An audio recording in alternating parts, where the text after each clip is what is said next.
Let's see. Good afternoon, everyone. Welcome to this edition of the Nantucket Historic District Commission. Guys, we're in a meeting.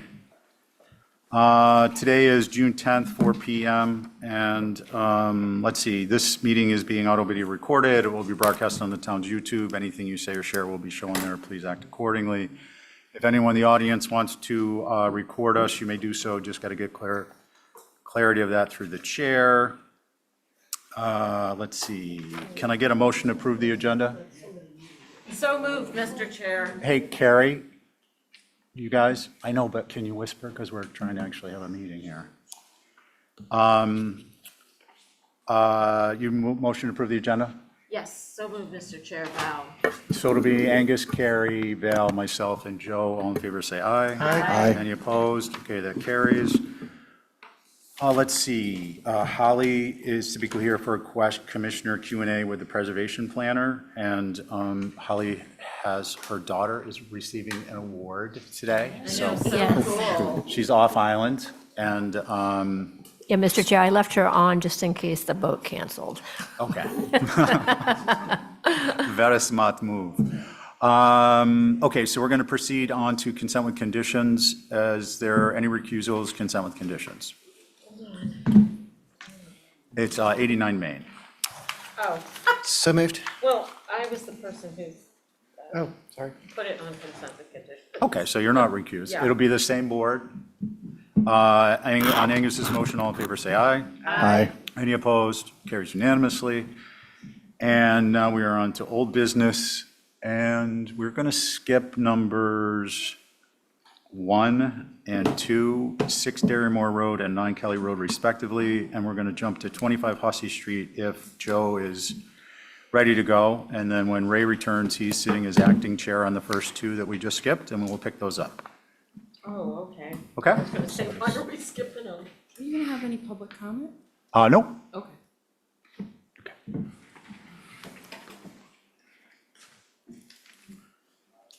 Okay, Joe. So the board is, Ray is sitting on all of these. Do you want to proceed? I'll just, He left? Well, he's coming back, but I don't, I'll wait until Ray comes back. okay, so do we have, let's see, is Abby on it with us online? Mr. Chair, I don't see her at the moment. Let me just check the other side. No, she's not signed in yet. Okay, so we're down 2 members on the first 8 applications. That brings us to, I presume no one's going to want to proceed without at least 4-member board. So I'm looking at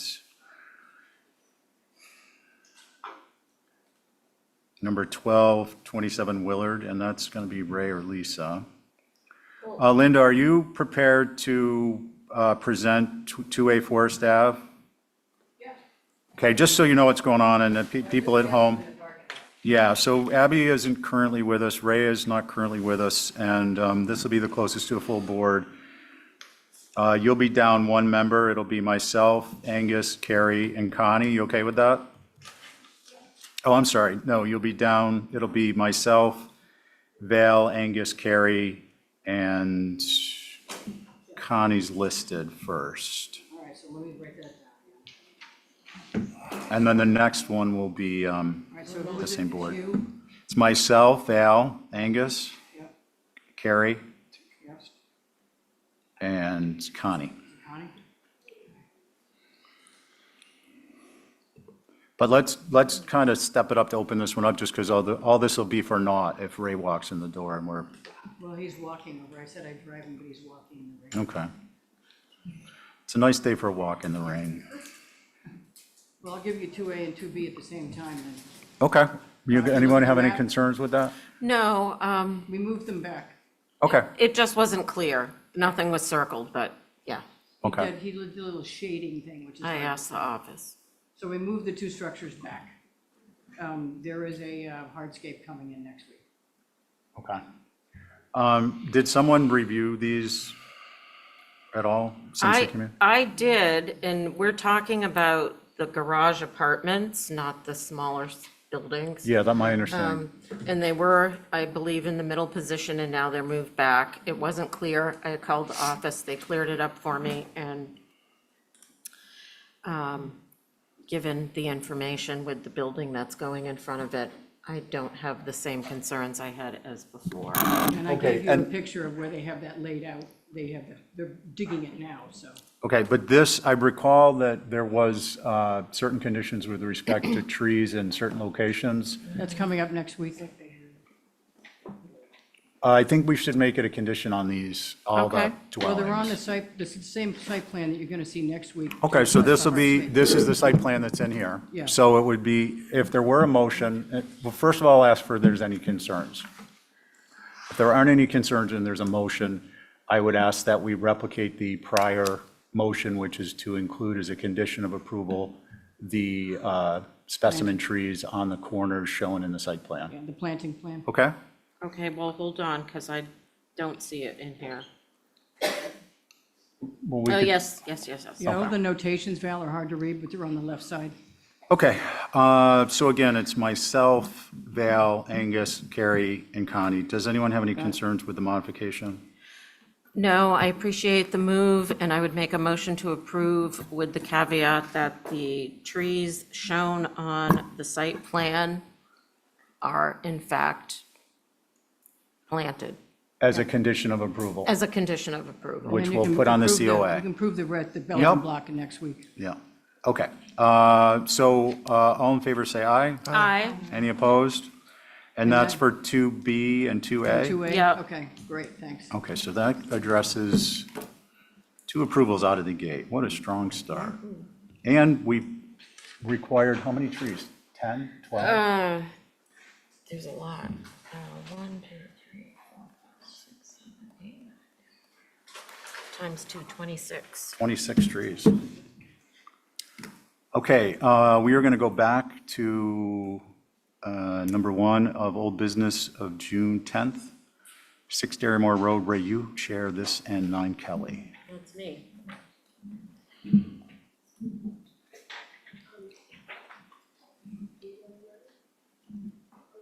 What did you guys call the trees? Consent.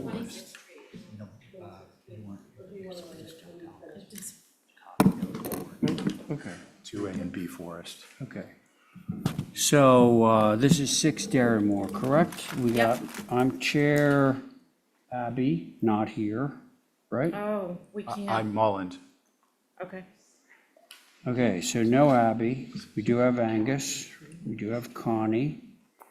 And Stephen is on. So you have a board of 4. And, Which is what we started with, yeah. okay, so it sounds like you're still good with the 4, right? Yeah, so, Yeah. to review, we looked at this, and there was some concern about the height of this little garage structure.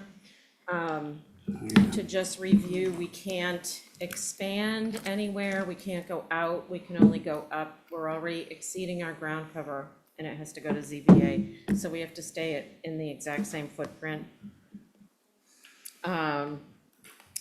Ray actually gave us some good tips on perhaps raising the roof pitch and lowering the eave lines, and that might solve the problem of it visually. I also did my very rough 3D little install on the picture to show you it's set back from the house. You're not gonna see it exactly next to the house as you would in the flat drawings. And I chose to make the overhangs resemble the existing garage, so that visually there's still that same one-story little salt box, broken back element. And we lowered the eaves, the height stayed the same, and I thought that was a good suggestion, so thank you. Okay, Val, thank you. All right, does anyone have any questions for Val? Or I should ask, are there any neighbors, either in the room or on Zoom, that want to comment on this? No one's raised their hands, Mr. Chair. Okay, very good. Can we ask if the owner might be on? I just shot him an email, but I don't know if he got it. What's his name? David Oh, Allen. sorry, I should know. He might Val, not I be. don't see him on here. Okay, thank you. It's her own thing, yeah. Thank you. So, no David at the moment? Is Nope. that correct? Okay, so board members, myself, Angus, Connie, Stephen, any of you want to start into it? I'll go. All right, thanks. Bill, the only, I think would be helpful is, can we go to the, zoom in on the upper left elevation? Yeah, I think if you were to bring the gable forward roof over the garage doors up 6 or 9 inches, there would just be a little bit better relationship between it and the pent roof on the side, and it would also help to cut down the sense of, currently it reads disproportionately tall on top versus the bottom, and I realize part of that is the way the roof lines are working, but I think if you were to raise that, say 9 inches, it will solve problems, and I have no other concerns. Thank you. And that's not a torpedo for me, it's just a comment. Okay. Stephen, thank you. Connie, Angus. I'm happy to go. Yeah. So I think that the revisions have certainly helped sort of the dwarfing feeling of the doors of the overall addition. The thing that's still happening, and I think Stephen has commented on it well, is even widening the gable and bringing down the eave lines, it still feels like a building on top of a building. I think that the suggestion of raising that lower roof to sort of split the difference a little bit better helps, but I still think that this is disproportionately too high for its width. Even with it being set back, I would rather see the program go under rather than above in this design. Thank you. Angus, thank you. Connie? So I appreciate the changes. I'm okay with this. But if you could incorporate Stephen's suggestion, I think that would be a plus. Thank you. Okay, thanks, Connie. And to that, I have my usual, there are certain things that I have. One of them is that I like to see a beam expressed when you have a roof like this. And right now, you've got the 2 brackets and that sort of segues right into the roof, as opposed to having a beam. And I think that if we introduced a beam there, it would by default be raising the roof in the way that Stephen has suggested. So, do you understand what I mean about the beam? Yeah, Okay.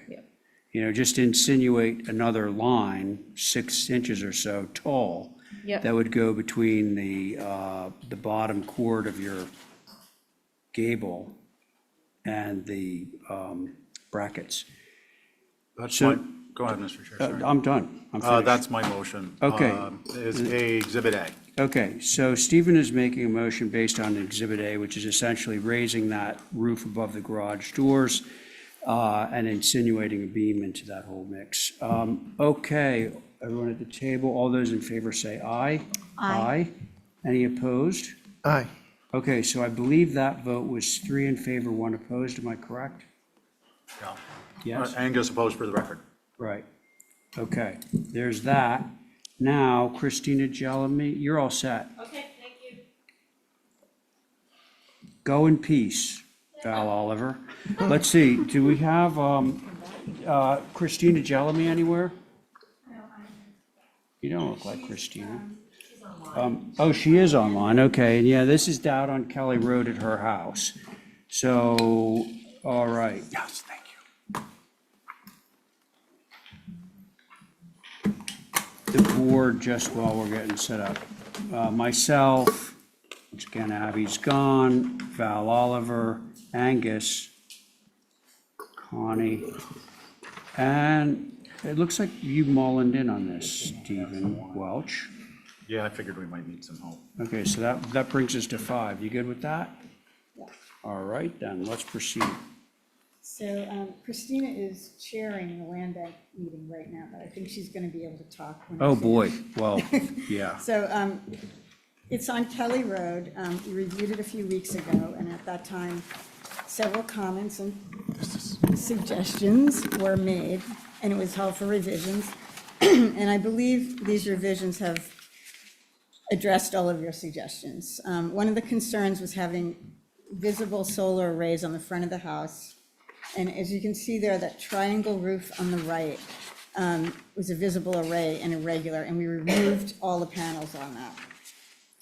The next one over is the west-facing roof with the zigzag panels, and that is not visible from the road just due to its orientation. Any possible visibility is blocked by the existing evergreens on the left side of that driveway. The next one over is we made that into a complete rectangle. It had another panel that we removed so it wasn't irregular.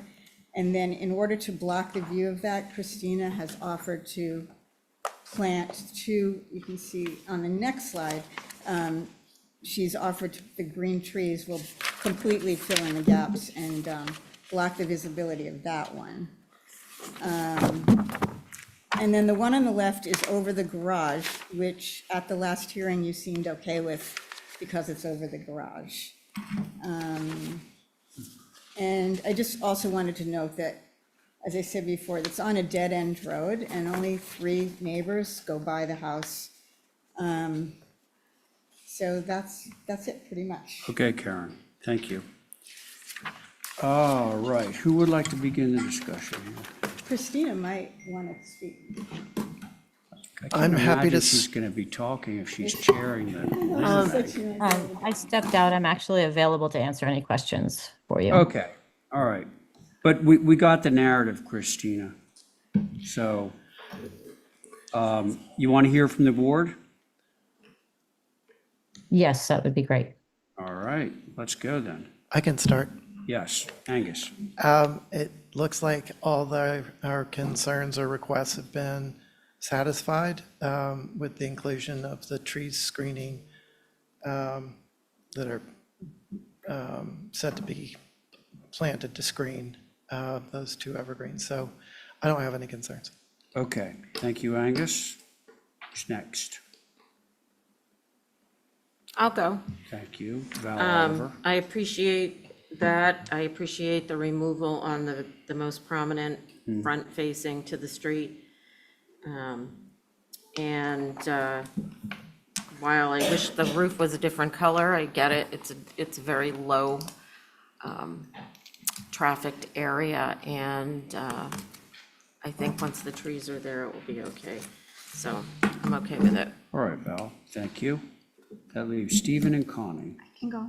All right, Connie. I echo Val's concern about the color of the roof. It looks gray instead of black. But I appreciate the changes, and reluctantly, I guess I'm okay with it. Thank you. The reluctant, yes. Okay. Thank you, Connie. Stephen? I agree with Angus's comments. All right, so it sounds like we have liftoff. Can I have a motion from someone? I'd make a motion to approve, and I'm just throwing out one condition, that when the roof does need to get replaced eventually, that it's replaced with black instead of gray. Okay, that sounds good.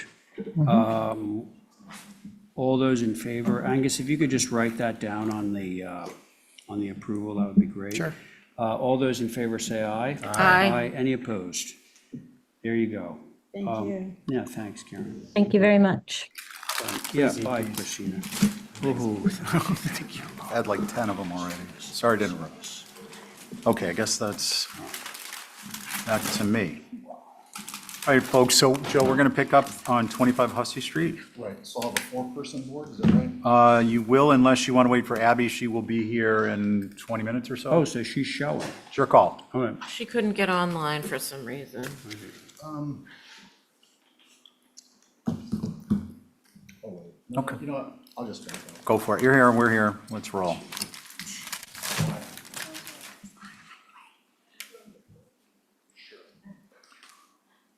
Okay, Joe, you know the drill. Thanks. I do. Okay, so, that's right. Yeah, Linda's here for the neighbors. So this is guest cottage. You saw this before. It is behind a 1700s house at 25 Hussey.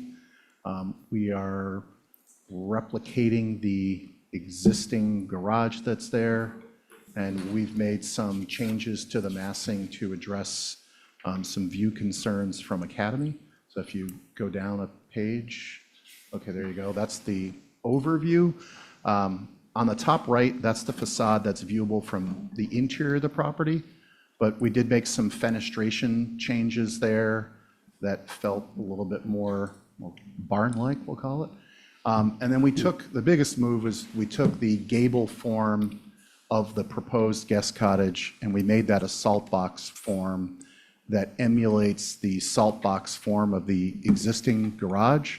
And that effectively lowers the eave on the Academy Hill side of the building. And it also makes that dormer go from being a flush dormer with tall windows to an inset dormer with smaller windows. And those are the changes that we made. Thank you, Joe. So we have Holly's comments. Does anyone have questions for Joe? I just, a couple more things. If you scooch down, these are the quarter scale drawings, but the next image, yeah, there you go. Yeah, the 3D. There was some discussion about, we had proposed to shift the garage off, it's essentially on the property line, and shift it to the left, which is towards the client that Linda, the abutter that Linda is representing. And the top image is the existing and the bottom image is the proposed. And I mean, after some discussion with Linda, the neighbor's concern, if you don't mind me paraphrasing, is the proximity of the excavation on the other side of the lot as it abuts their property. And if we go back or close to where the existing is, we won't be on that setback towards that abutter. And that, it would move it over at least 3 feet, and we could take another foot out of the width of the building. So that's everything I have to say about what we've. Okay, thanks. Linda, you're speaking on behalf of Butters? Yeah. Okay, before we go to you, does anyone have any questions for Joe? No. Okay, Linda? I think they were concerned about the height, but if it stays over on where it is right now, which is grandfathered, because I gave you all the history of the building, it goes back way back before 1938. And if it stays there and they take another foot out of the width, that's going to move it back another 5 feet away from the bank, which is a pretty steep drop of like 6 feet behind the two houses on Lily Street. And it also moves it further away from the visibility, clear visibility, especially when the tree comes down. It's an invasive tree, but they're not taking the hedge down, but it moves it further away from the visibility from Lily Street. And I think my guys would be much happier if it stays the further away, because they do have a walk down on our side, which needs to be excavated, and that goes right up to the 5-foot line, and you got to excavate larger than the walk down, which is going to take it to that bank. And there's no wall on that bank on the Lily Street side. It is just a bank. And there was a lot of concern. I know it's not something that the HTC considers, but we'd be very happy if the garage stayed where it was. The traditional visibility, historic visibility from Hussey Street remains the same. The elevation change on the structure is beyond Lily's. You can't really see it from Hussey Street. And our worry was also from Church Court, or whatever it's called, from behind it, which is a road, and then the public access, the Sunset Pass going up the hill, which is a public access. And I think with the change in the roof line and the removal of the cupola, and if they narrow the structure and leave it where it is on the east side, I think my clients would be very happy, and it would minimize the impact in the old historic district, because it is a fairly large secondary structure, and I gave you the aerials, and it clearly shows there's no secondary structure anywhere within 300 or 400 feet of this property that has a secondary structure that tall and that long, visible from a traveled way behind it from Academy Hill. So we'd be very happy with those changes. I don't know if Joe wants to do it through staff, or he Well, wants to do it. hold if on, that's- Linda. If that's amenable to anybody. Let's go ahead. We got your comments. So We otherwise, appreciate they're it. my comments. I wasn't sure if that was your motion but let's hold off. Mickey, do you have anything? We do, thank you.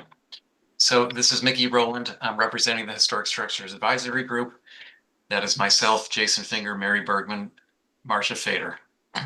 So on this application, the window changes actually make this building look more like a house than a barn. So now it looks like a house with an attached garage, which, you know, we don't really encourage downtown. The barn concept made sense, but I think you need more of a barn-like character to them. And maybe a little bit less sort of organization in terms of the rhythm of the windows too. And also the height should probably come down a little bit. It is a tall structure. Thank you. Thank you. Okay, once again, myself, Ray, I activated Connie, Angus is on, and, Abby, 1, 2, 3, 4, 5. So Abby's here, so you certainly can sit, if you're comfortable with the subject matter, having come in a little bit late. Who'd like to begin? I can. Ray. Commissioner Pohl, please. So I appreciate the changes, to the point where, I appreciate the changes, and also coincidentally, last night I was walking down Hussey Street and, you know, looked down the drive and walked by the house and looked at all the vegetation that's to the left of the house. And I appreciate Mickey's comments. I think they're appropriate, but I also now am more convinced than ever that, like, we're not going to see most of this building. We're going to see pretty much what we see now, which is those garage bays down at the end of the drive. And to that, Linda's comment about, you know, sticking with the grandfathered footprint, I would be comfortable approving this either as drawn or utilizing the existing footprint for the benefit of the neighbor. Either way, my comments are the same, which is that most of this building, most of the symmetrical, and by the way, Joe did the symmetrical windows at our request, just so we all know. I think it's approvable, and I also appreciate the fact that the back went to a salt box due to that visibility from Crown Court from the back. Thank you. Thank you. Who'd like to speak next? Concerns? I can go. Connie, please. Yeah, I appreciate the changes, and I have no concerns. Okay. Angus? I appreciate the changes. The biggest change that I think is helpful is and most visible is the north elevation, with the reduction in the size of the windows and there being a roof line coming across underneath them. The overall width of the dormer in relation to the amount of glass, I'd rather see less shingle area. But other than that, to Ray's point, I think most of this is not going to be visible, certainly from Hussey. Thank you. Thanks. See, Abby? Yeah, I was kind of surprised because I thought you were going to make it, I thought it was going to be smaller. And now I see it's sort of setback to setback. And I was sort of thought we were going in another direction. The architecture itself, I think it's very appropriate. But I think it's like shoehorned into the back there. And, you know, seeing the windows, the little dormer looking over Crown Court, I think is going to be a little strange. So I wouldn't, maybe not so many windows in the dormer, maybe make it a little quieter. But yeah, that's my feeling. The architecture is fine. I just think it's a little shoehorned in there. Thanks, Abby. Thank you. So Joe, I appreciate the changes, however, I believe, Connie. no, Connie's fault. Oh, that's right, yeah. It was so short, sorry. It was, we appreciated the brevity. I appreciate the change, however, I think the prior fenestration was more appropriate. My thoughts were, as previously stated by Mickey, I think, that this change in the fenestration makes us look more like a house. At the same time, I acknowledge that much of this isn't gonna be visible at all, maybe the garage doors and the garage person door. But I think in the interest of the original design and the concept of the structure overall, and so it doesn't have a confused identity for the next 50 years or so, that I would suggest the original We'd be fine with that. south elevation. However, if it made folks feel better to add shutters like on the west elevation on just one of those windows, maybe the first floor picture window, I mean, or not. But I think the fenestration on the previously proposed south elevation in particular is much more appropriate. So those are my, west elevation is proposed, good. North elevation is proposed, good. And east elevation as proposed, good. When I say as proposed, I mean as of the current submission. So those are my thoughts on that one. Can I, Colors, this is gonna be, it's white to match the existing house. We'd be fine revising the interior elevation of that back to what we had previously, because we did make, those windows were different sizes, somewhat random, and there was an oversized window that we thought felt more of a barn vernacular. And we responded like this because of the previous comments, but sure. I think we'd be fine going back to what we had on that elevation prior. Okay, yeah, thank you. I think we've all spoken. Does somebody want to move this forward? Sure. Right. I would move to approve this with the stipulation that the south elevation fenestration would revert back to what was submitted in the prior submission. That's my motion. Okay. So just to, could I second for just discussion? may. I just want to, so the north elevation where they have the smaller dormer windows, that stays the same? Yes, Okay. that stays as per the most recent one. The Okay. only one that's going back to the prior would be the south elevation, which is the one that faces Hussey. Okay, Okay? yeah. That's my motion. All right, let's see, all in favor, say aye. Aye. Any opposed? Okay, so that carries unanimously. We're now on to 25 Hussey Garage Demo, same board. Yeah. And Joe, go ahead, begin when you're ready. Yeah. Chair, Yeah, would you like me to write that stipulation? I would very much appreciate that, thank you. Okay, I'll do that, Sarah.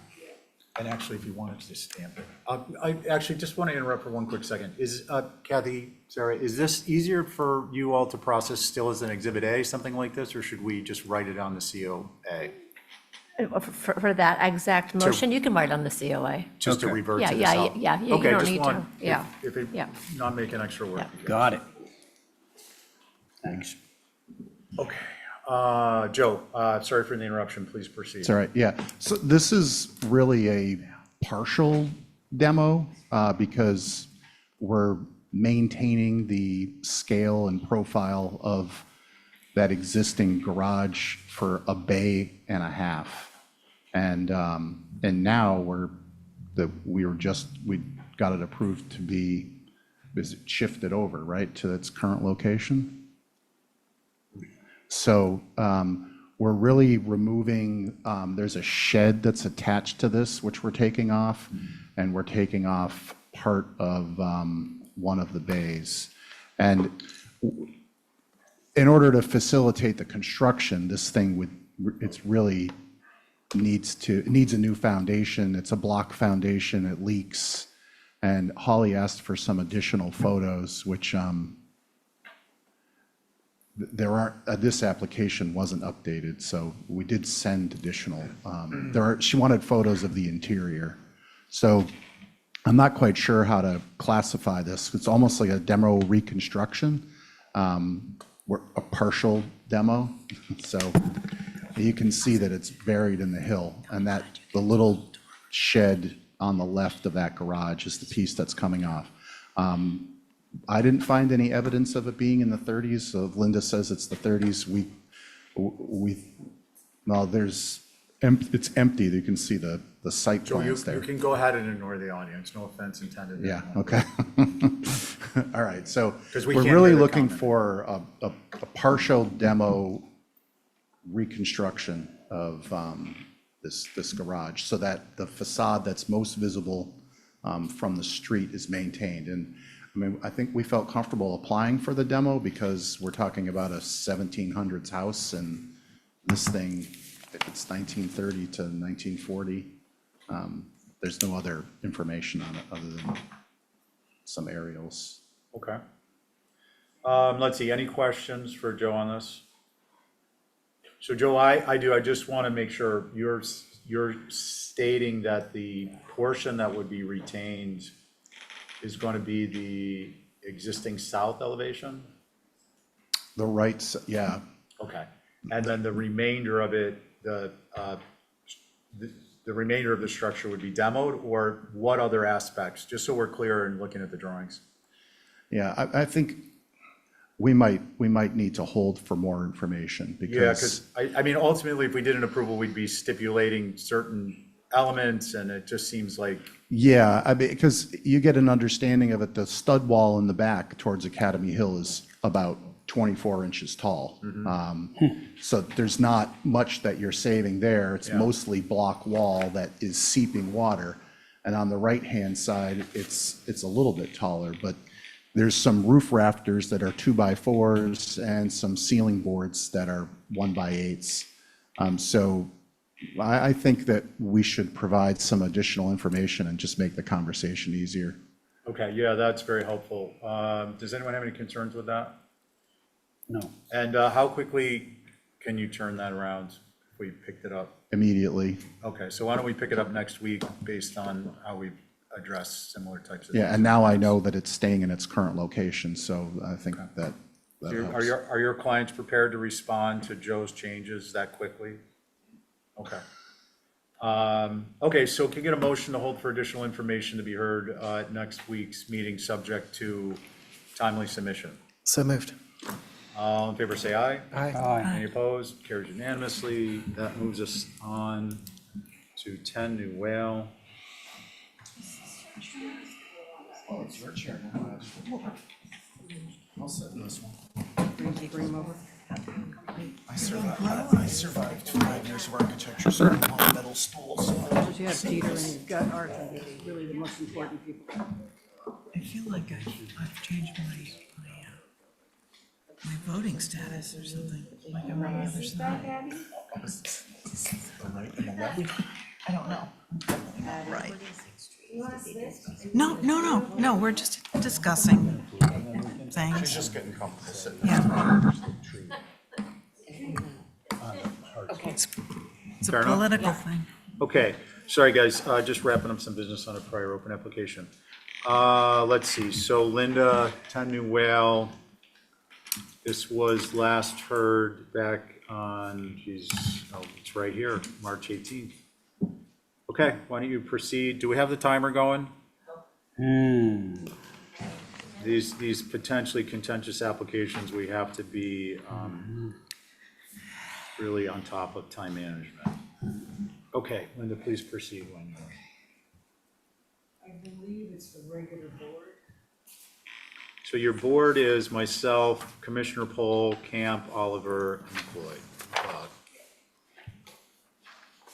And your alternates for the record are Connie and Joe. Just came in this afternoon before I left here. Kevin Ramus was not sure he was in here tonight. So he sent this in. So just for people's information, this is the fire prevention captain's testimonial on the structure at 10 Commercial Wharf. 10 Commercial Wharf. New Whale. Close. New Whale. New Whale, Yeah, I think there's a typo that needs to be corrected for the record. yeah. He just goes down Commercial Wharf to get access to it. Two locations, yeah. Well, just for clarity. Basically, he's writing, I know Arthur's gonna do the presentation and Peter Reynolds is up there. We did do we did go to the Mass Preservation website. We've got a preservation engineer who then did his own research on it, not necessarily a peer review of Peter's report. He did his own report, which you have. And Kevin is really writing for the Nantucket Fire Department. Recent assessment, again, the structure has been deemed unsafe. Significant hazards due to its deteriorated condition. If fire were to occur, they would not be allowed to enter the building. I'm not sure they're gonna even be able to stand around it, according to Kevin. Our response strategy to limit the defensive exterior operations only in order to protect nearby structures and prevent the spread of fire. Given those factors, his professional recommendation that the building be considered for demolition is no longer suitable for safe occupancy or effective emergency response. Feel free to contact him. Arthur is up there to explain what we've been up to since then. I just wanted to point out that saving the building is another aspect to it, and we mentioned it the last time, that it's was used for gas production. And because this soft orange brick, which is disintegrating because they use cement, sucked in the toxic materials into that porous brick, and you can't get it out. You can't even seal them because the brick is actually becoming dust in your hands. So I'll leave and we have 2 members of NGRID here, and we have 4 or 5 up on the screen. I've given Kathy a list of who to bring over, but Arthur and Peter are up there. Okay. And Danielle Prince and Marissa Prizzi are here.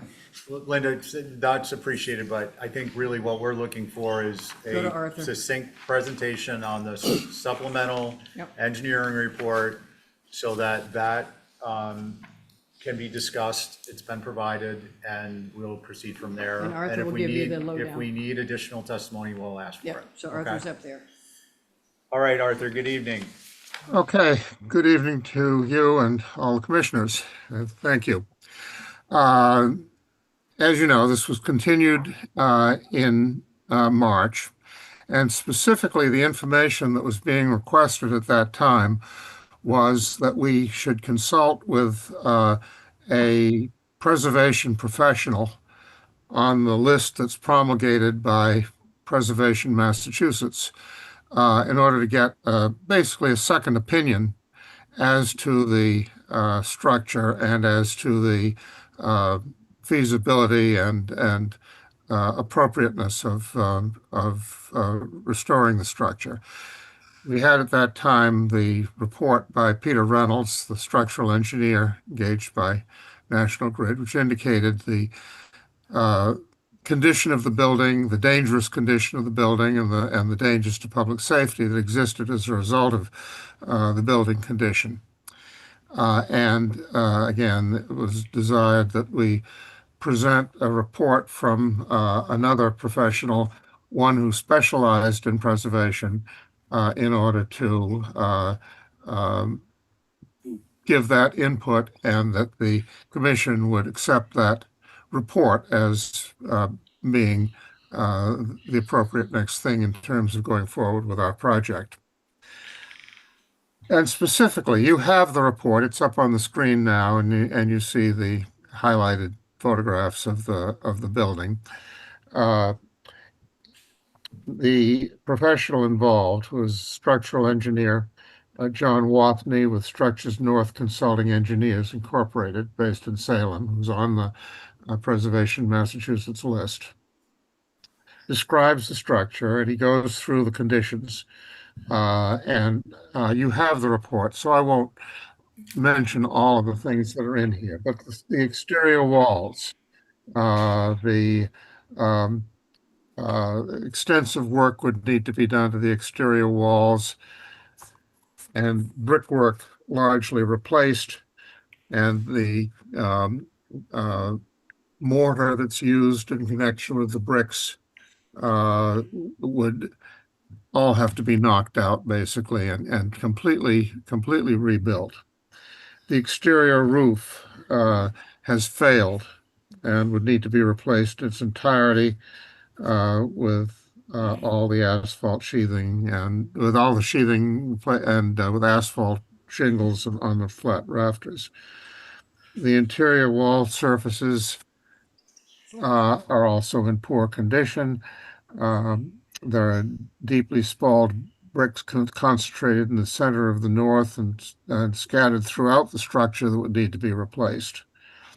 Bear in mind that, as indicated in Peter Reynolds's report, much of the brickwork in connection with this building is in the condition that it's in because of the type of bricks that were used at the time, which are soft and have not stood the test of time. And as I said in an earlier meeting, this building appears not to have been built for the ages. It was built for a purpose, and that purpose, namely the gasification, has long since passed, and the structure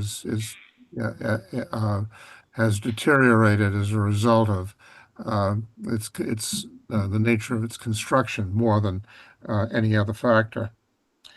Arthur? And he concludes, yes. Thank you. Go ahead. Yeah. He concludes that in consideration of the vast extent of serious structural damage that occurred over many years with the failure and loss of so much of the original construction, it is his professional opinion, Mr. Wathney, that it would be an extremely invasive, expensive, and impractical endeavor to try to rehabilitate this structure, given the small percentage of the original fabric that would ultimately remain. And I think that's the key point here. The structure, if it were to be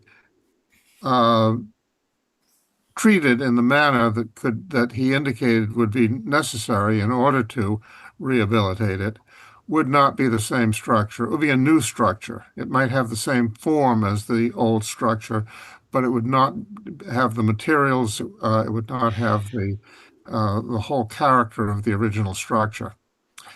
And I've read the preservation planner's report, and I note that she focuses on the fact that she considers that Mr. Wathney is focusing on the economics of the project. That's not the point.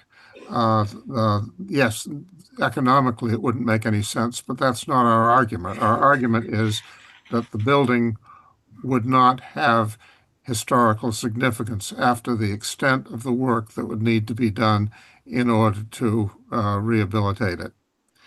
So on the basis of that, and the fact that we have provided now the report that you specifically requested and indicated specifically what you would want, we gave you that report, and we now would ask you to approve this application. Thank you, Arthur. Okay. I think where we are at this point is we've all read Holly's comments. Do we have any questions for the engineer? I do. In the graphic photos that are up on the screen now, there are areas that are clearly coded. The code, there's full thickness wall loss that is pink and. Is that Chip? Thank you. Really mountainous and had to fix it. No one knew how to do that. Go ahead, Angus. And then other single width area that is noted in orange. But in these pictures, I'm seeing dark areas that are pink, and then lighter areas that are like pink but lighter. And my question is that lighter shade of pink why are there two tones of pink? And is that lighter pink part of the double width rebuild or replacement? And you're directing that towards the engineer? Yes. Can you restate that briefly, just now we've got? So in the pictures, there's two tones of pink, but in the key, there's either pink or orange. And I'm trying to understand if the light and dark is the same as the dark pink on the key, or if that's just like some graphic anomaly that's going on. I believe it's a through you, Mr. Chairman, I believe that's a graphic thing going on. There is two-tone brick on the building, and Peter, our engineer, is up there. There is two-tone brick. We have S&H brick where they filled in the larger windows from when they built the structure, which is putting pressure on the light orange brick. So most of the building is the light orange porous brick, but around the remaining windows, there is S&H brick where they filled in the larger spaces and put these other windows in. But I believe Peter, who's our engineer, can speak more eloquently about that. Okay, yeah, I think just we need to get the question answered, but, Peter? Yes. What I would say is that, of course, this was done by the consultant from Structures North. And the pink is a very rough approximation of what he believes to be the full thickness wall replacement. The orange is also a rough approximation of what he believes to be a single width replacement. However, in reality, I believe that most of the building is going to be a full thickness replacement because the mortar that's between the outer width and the inner width is powder. And once you start taking that wall apart, you've basically got to rebuild the entire wall. Okay. Angus, does that address your concern or question rather? No. You said no? No, I'd like to hear from the person who did the report. Okay, that doesn't address Angus's concern. He'd like to hear from the person who did the report. Is the person who did the report here? Okay, so that's where we are with that one for now, at least.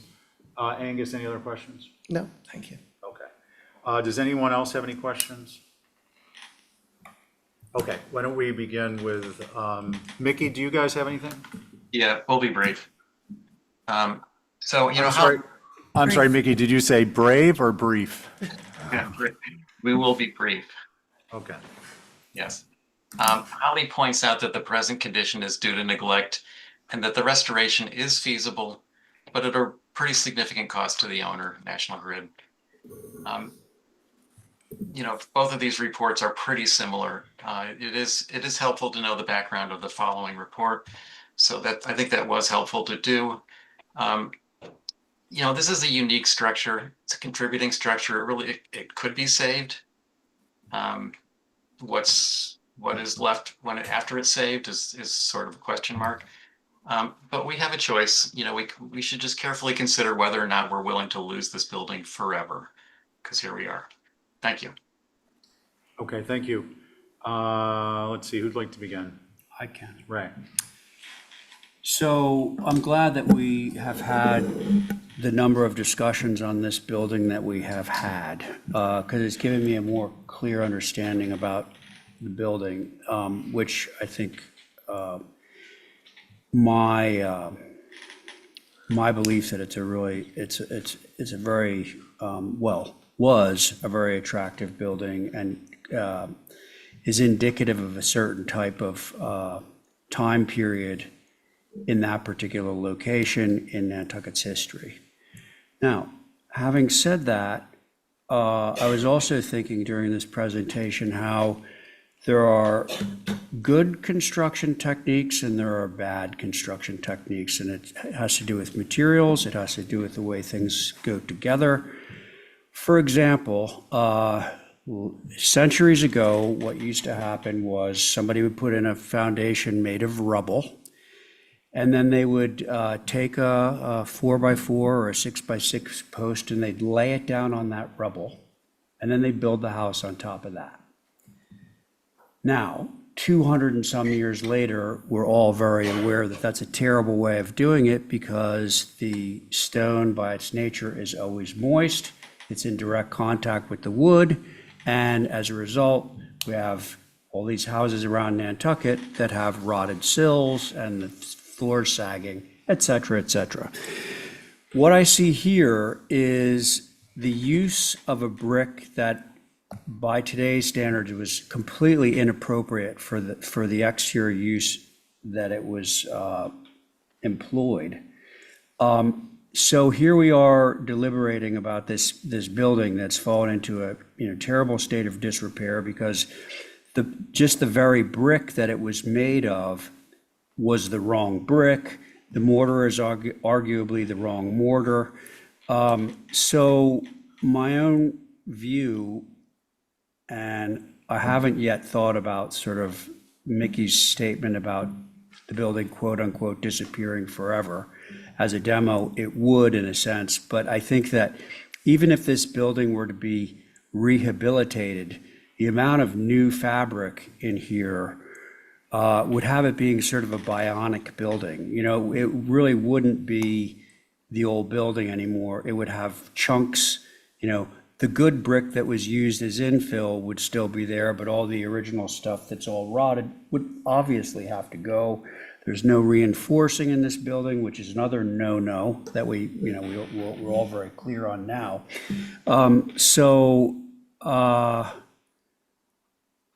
I would reluctantly be in favor of a demolition of this building because I really think that the amount of fabric that you can walk away with saving is minimal.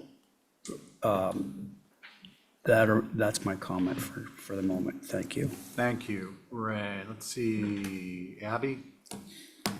Yeah, so I guess I have a different point of view. I would really like to see this building restored. I know it would take a lot of time and money, but what are we going to do if we don't have it? And what are we going to do with a replica of it? It would just be a sort of a Disney World kind of thing. So I think a lot of the brick, as Ray mentioned, I think some of the brick is quite good, like around the pediment area. There are details up there where it sort of steps back. I mean, we would never get that again. And where they did that seems to be quite sound. Yeah, I would be in favor of renovating this. And I think that the cost of replicating this and making an imitation would not live up to the character this has. And it would probably cost a lot of money, and I'm not sure where we would get the people to do that. So I'm for a renovation. Thank you. Thanks, Abby. Oh, let's see. Val? Me? Yeah. I referred back to Building with Nantucket in mind today, and it states correctly, the last and final insult of any structure, that any structure must endure is a demolition. Tearing down a building is not a casual affair on Nantucket, and rather it's an option of the last resort. I find this extremely frustrating situation because the stewards of this building purposely let it deteriorate to this point, which is something that I think is important to remember. It wasn't a lack of money that prevented its upkeep, but choice. We're beholden to this power company, as is everybody, because we would not live or function without electricity. as a community or individuals. I took the opportunity to look on their website today, and their website says, "We play an active role in the communities we serve, and we're proud that whenever National Grid Ventures operates, we have a positive and lasting impact on the communities we live and work alongside. We always strive to do the right thing, act responsibly in all our activities, and we work hard to give back to local communities in different ways." So here we are faced with and being forced to approve a demolition of a structure because of neglect. I don't think anyone did the right thing or act responsibly. At the very least, I think when this property is redeveloped, which there's always rumors swarming about that, that this building be recreated somehow.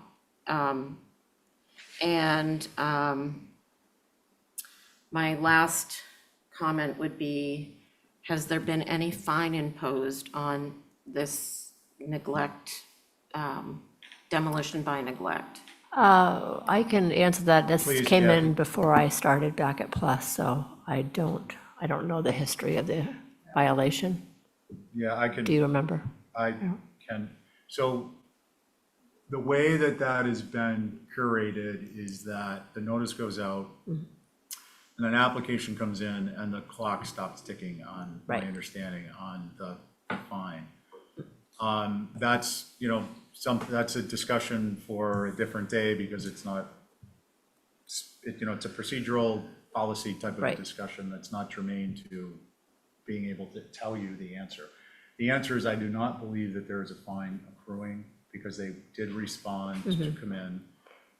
Under the demo, on the second part of that is that under the demolition delay, no, The minimum maintenance.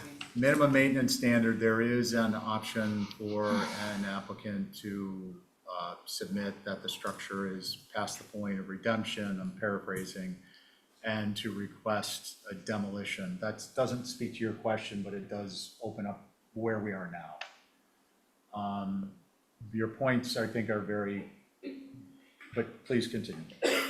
Well, it's just at the very least, we have that in place for a reason. Otherwise, everybody's just gonna let the old buildings they don't want to deal with fall apart. So those are my comments. Okay, thanks, Val. Let's see, Angus? I agree with the preservation planner and with Val and Abby that how we've gotten here is from neglect. This is a unique structure in location, material, and design. There's a very minimal number of buildings like this. I appreciate the second report being done.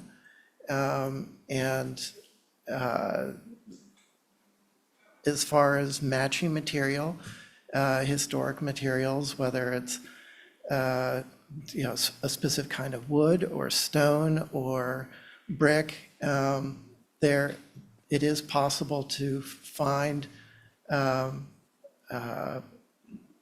appropriate replacement materials that are sympathetic to the existing materials that are historic. And I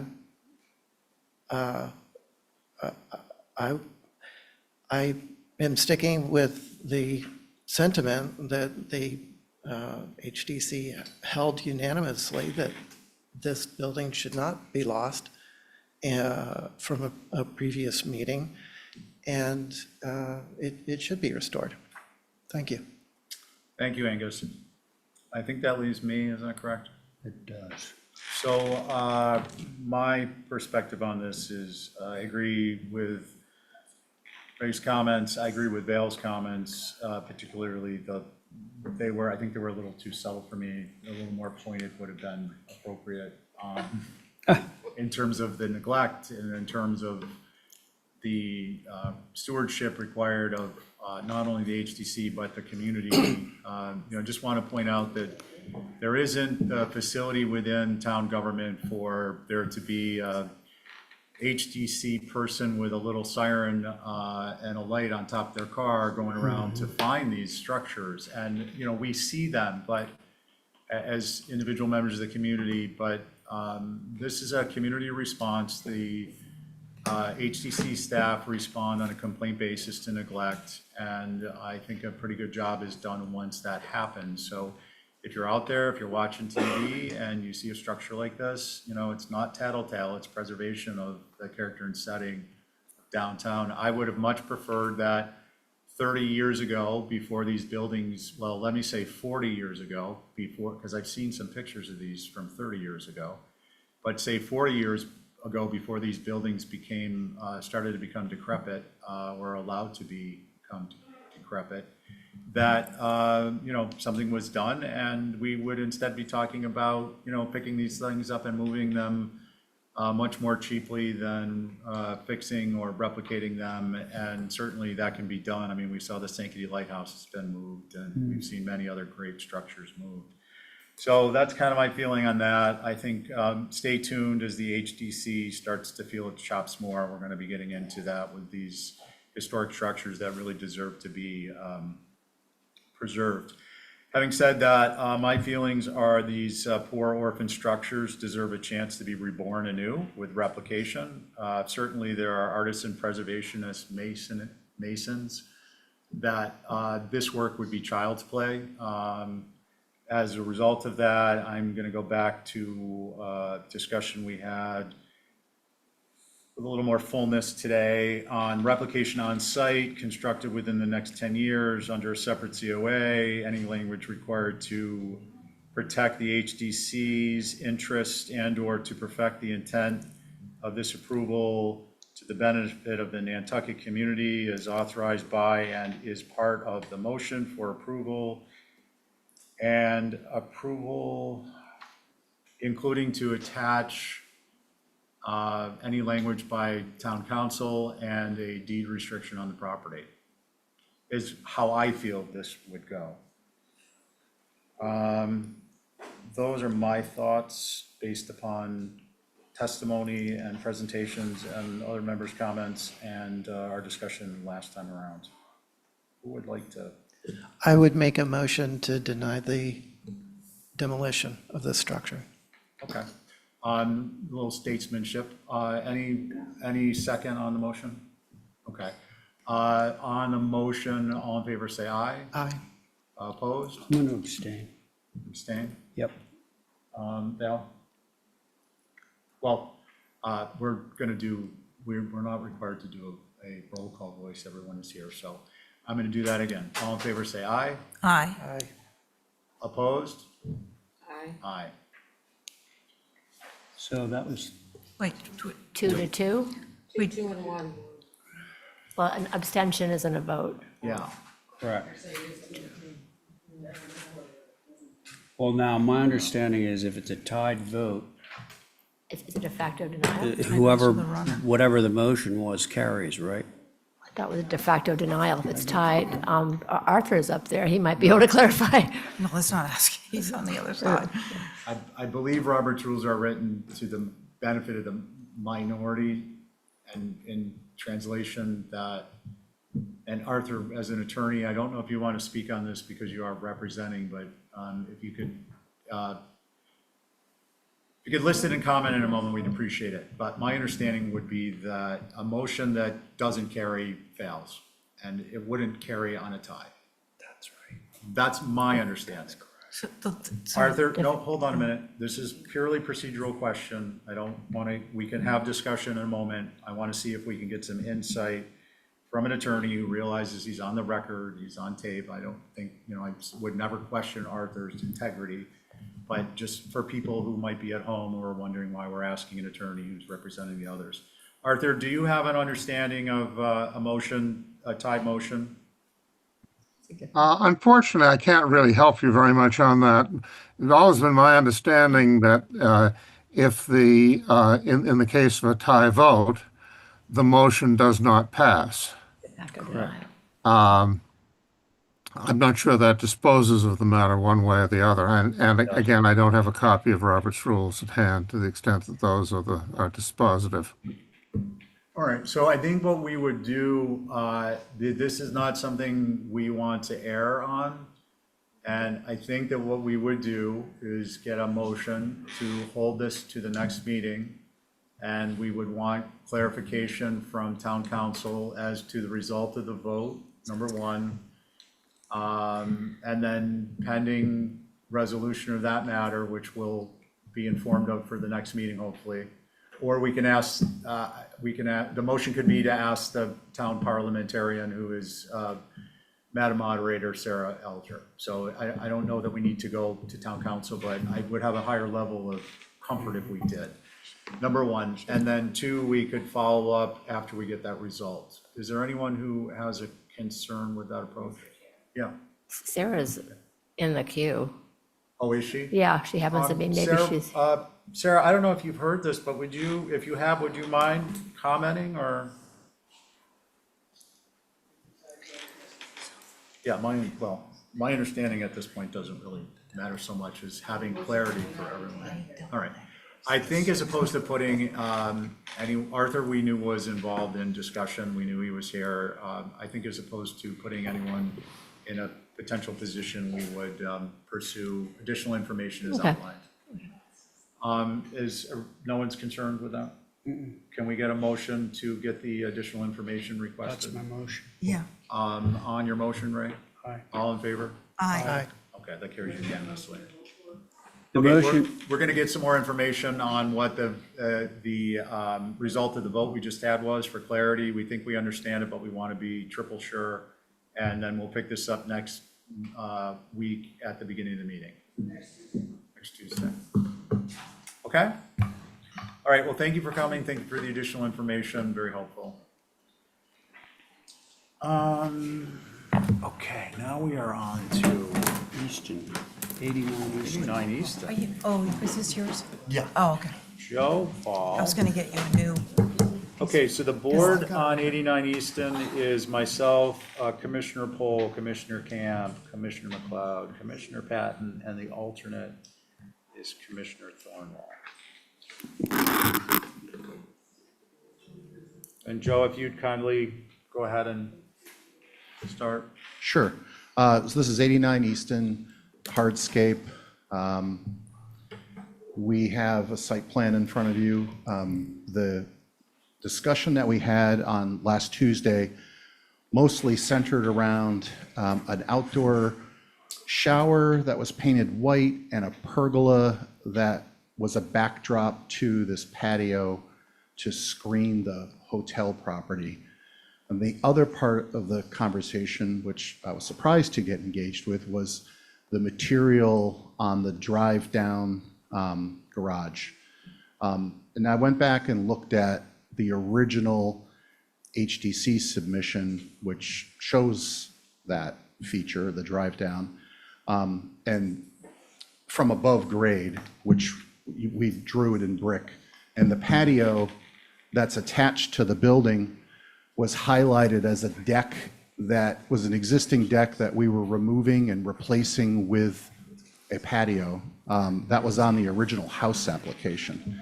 And that's also with brick, which I mistakenly said was stone. So I don't know if anybody went out there, it wasn't on a view list, but the grade that's out there on the Cliff Road side does not represent final grade. That grade is being built up. They just did the sidewalk. The patio that's engaged into the building will sit about 18 inches above the grass, and it will be surrounded with vegetation as indicated on that plan. And then there is a smaller patio that is at grade that will also be screened from Cliff Road with vegetation at the edge of the patio. And there is also a privet running the length of the Cliff Road property line and a proposal for a type 2 fence. There was previously a type 2 fence there, which we're bringing back. And then along North Ave, there's a small 24-inch tall stone wall, which we're using to put some plants to soften the, geez, that's it? To soften the, that side of the house, because if you go to the next slide, this is the existing pergola elements. We've removed all of that. we took it off the application. We removed that completely. We'll probably come back with that in the fall, once we've had more time to finesse it. Can you go down the next page? So I wanted to, this is the view out the window of this place, and this is what my client looks at. There's a lot of brick, and this is the service way to the hotel, which has a drive-under garage. It's a sea of brick, and the brick goes up past our driveway, and then it turns into dirt. And I included this because I think that, given that the house sits on a brick foundation, we have brick on the drive down, and I think the next page will show you those are the materials that we're proposing. The next page, please, I think is okay, there you go. That's the cross-section of the drive down. There's, just to clarify, that grayish area, that's actually the surface that you're on. The foundation is the darker stuff that sits below it. It's a cobble drive that was existing, and we have cobble that goes down into the driveway or into the garage area. So that's it. So the major move was to remove the pergola outdoor shower element and to provide some clarification on the materials. Thank you, Joe. Okay, we've received Holly's comments. Mickey, you guys, your group have anything? We do, yes. So, most of our concerns are what is visible from North Avenue, which is it's a publicly traveled way, just like any other street in town. I'm glad you're on this slide. If you could just zoom in on that lower right-hand corner, that would be helpful. So that's pretty much all sort of new. There you go. There's a long retaining wall, and you can see the end of it, but it starts at the front of the house, I believe. There's a long stone retaining wall running along the east side of the house, facing North Avenue, with a raised planting bed behind it. It's labeled on the plan as dry stack match pre-existing. But when you look on street view, the pre-existing wall was really just like a pile of stones and not really retaining anything. It was fairly level ground. So the raised bed is definitely something that's been added. It never existed. And in fact, then nor did the brick retaining wall on the other side of the drive down access. The height of that brick wall is a concern. If that wall were eliminated, and the grade on the far side of the driveway was level with the driveway, so you're eliminating the top of it, not below grade, of course, then that wall could be eliminated. We would only see retaining below the grade level. That whole underground parking access creates a very unusual and inappropriate landscape issue, and the raised planting beds on either side exacerbate this considerably. Raised planting beds don't really exist in the OHD and should be avoided. So on the other side of the house, facing Cliff Road, regarding the raised stone patio, they're also not historical landscape features and have a very modern feel to them. This should be changed to a wooden deck. And I know Joe's saying that it was on the other plan that you approved, but it's depicted as a stone patio, which is typically a landscape element, and we don't really review those until we see the landscape plans as we're looking at now. So that's it. Thank you. Okay, thanks, Mickey. Okay, again, myself, Commissioner Polkamp, McLeod, and Patton would like to go. Excuse me, Commissioner or Chairman Welch, can I say something? Just quick clarification. Yeah, sure. Briefly, though. Yeah, the grade slopes from Cliff down this way, and that brick wall that's there, which is existing, you can go out and take a look at it. In order to create a level yard, there was a retaining wall there. There's a set of steps that you had to walk up. I have existing photos of that. There was a lot of grade transition happening there, and there's definitely evidence of a wall with layers of fences and things that were along North Ave. It definitely didn't go all the way down the property, but this property was so poorly maintained, those things got all overground and buried. So some of the existing stone wall went down this lane here, and there's a photograph of it, I think, a couple slides up. So that's the stone wall we're referring to. We didn't mean to imply that there was an existing stone wall along North Ave. It's just on this property, if that makes sense. You can see a photograph of it a few pages up. That's all. Thank you for letting me speak again. Yeah, sure. Thanks for the clarification. Let's see, who'd like to begin? I will start. Angus. If you go to page MH2 and focus in on the photo to the bottom left. I don't know if you can bring that up to like full screen size.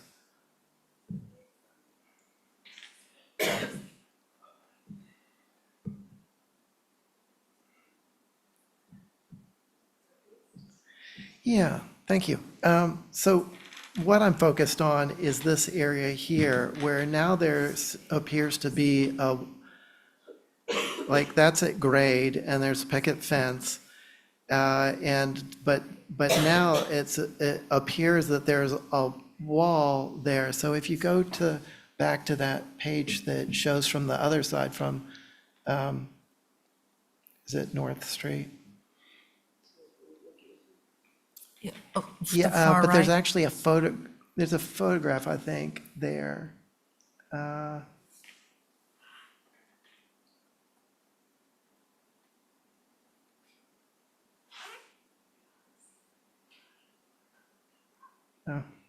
right here.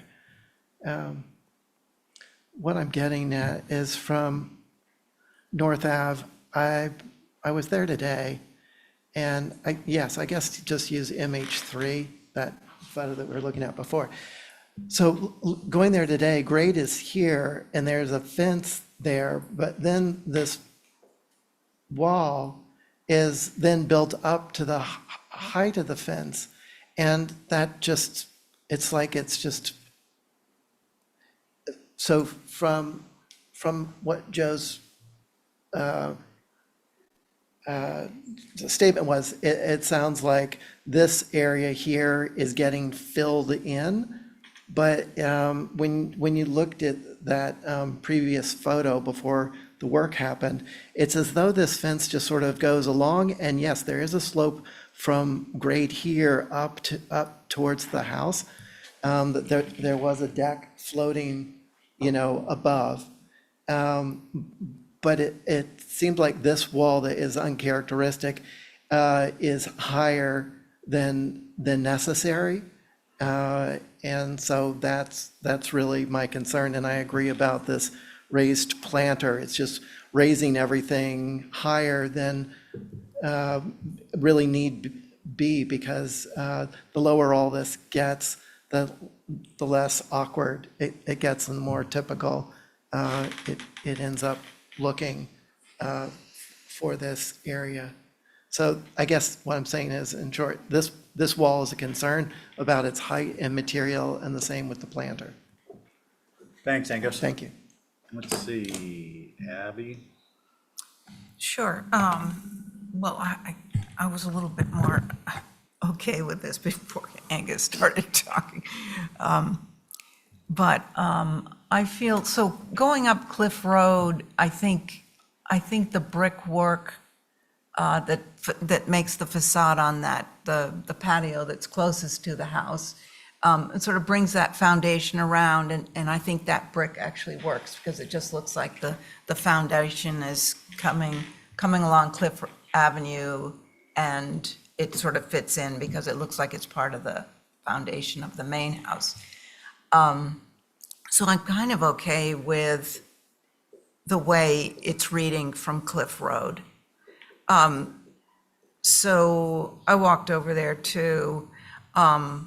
It's a unique situation with a drive down. My immediate thought was that on that corner, we could use a little more vegetation to disguise a lot of Angus's worries, I think, by adding a tree after that planter. And maybe that brick wall has vegetation coming down it to soften that, because that is harsh looking. And it is a pedestrian street, so yes, there's the hotel on the other side, so there's all this sort of commercial stuff going on. But as you go deeper down, there's residential. So I think softening that brick wall and adding a tree to the end of that raised bed, and sorry, what is the material of that raised bed? It's not brick, it looks like a It's different. stone, there's a photograph of it. Okay, so it's like the field stone? Yeah. So, yeah, I mean, anything to soften these hard things, I think would be to your benefit. So, but By the I'm, way, my client's here too, and he'd like to speak before anybody, after everybody makes their comments. yeah, but the first thing I wanted to say was that you've really given some new life to this. Driven by this house all my life, and now it's charming, it's brought back to life, and it's really heartwarming. Thank you. Frank? A few things. So Joe, the brick wall, is it true that that's sort of like an above ground, or is it doing retaining on the side that's not the drive down to the parking garage? It is doing some retaining, but there was, you went up, I don't know how many steps, but previously, 3 or 4 steps to go from this level where we have the drive down was a parking spot for the previous owner. Yes. And then you went through a gate and up the hill to a higher lawn area, which the Right. photograph from Cliff area showed that fence, but there's that, it's always been a difference in grade from that parking area up to the lawn area. And when we did the drive down, we did pull that brick wall out in order to retain the yard that was already elevated.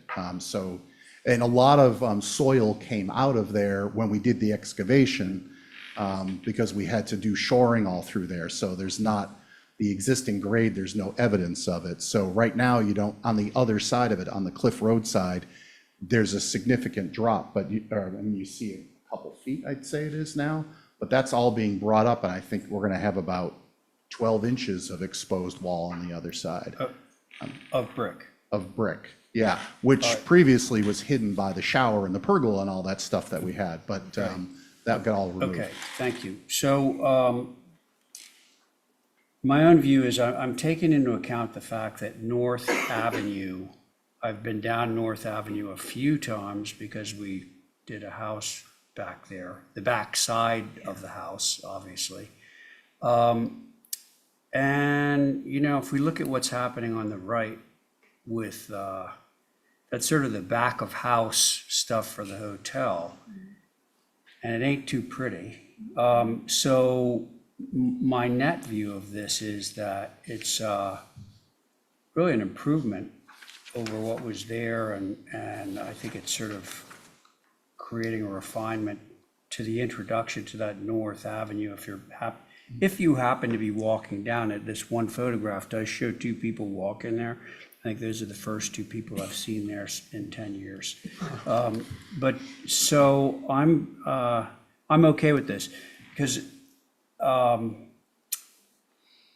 want to see the section so that I knew how much of that Yeah. brick wall I was going to be seeing, and we're not going to be seeing the 8 or 9 feet that's down where the doors are. Right. Okay, thanks. Just, That's it. can I say one thing? Joel, we just have a hold just for a minute. Kai? I have nothing much else to add. I do appreciate, for now at least, the removal of the outdoor shower, the fence and the pergola.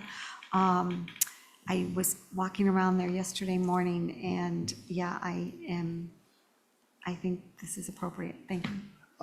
Thank you. So the one thing I wanted to add is, you might remember that we got this approved to be moved 30 inches away from the North Ave. One of the reasons why my client went through the expense of doing that was to create a green strip, but also where the building was before, the brick of that road, which leads to the delivery area of the hotel, essentially went right up to our foundation, which was also brick. And cars, we're really worried about cars backing into the house. There were broken windows on the building.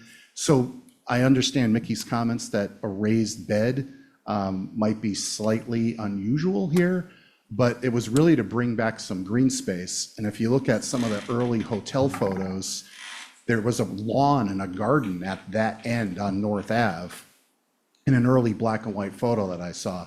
And now that's all been obliterated and it's all the back of house. And so we're hoping that with this wall, we'd actually have some relief from all the brick and some green space to soften the experience along North Ave. So that was the intention. Thank you. Okay, so for me, can we go to the, can we zoom in on the, yeah, this site plan would be good here. So, Joe, I want to speak to the raised patio. I think that for me, what I'm looking at there is evergreen screening material that appears to be structural.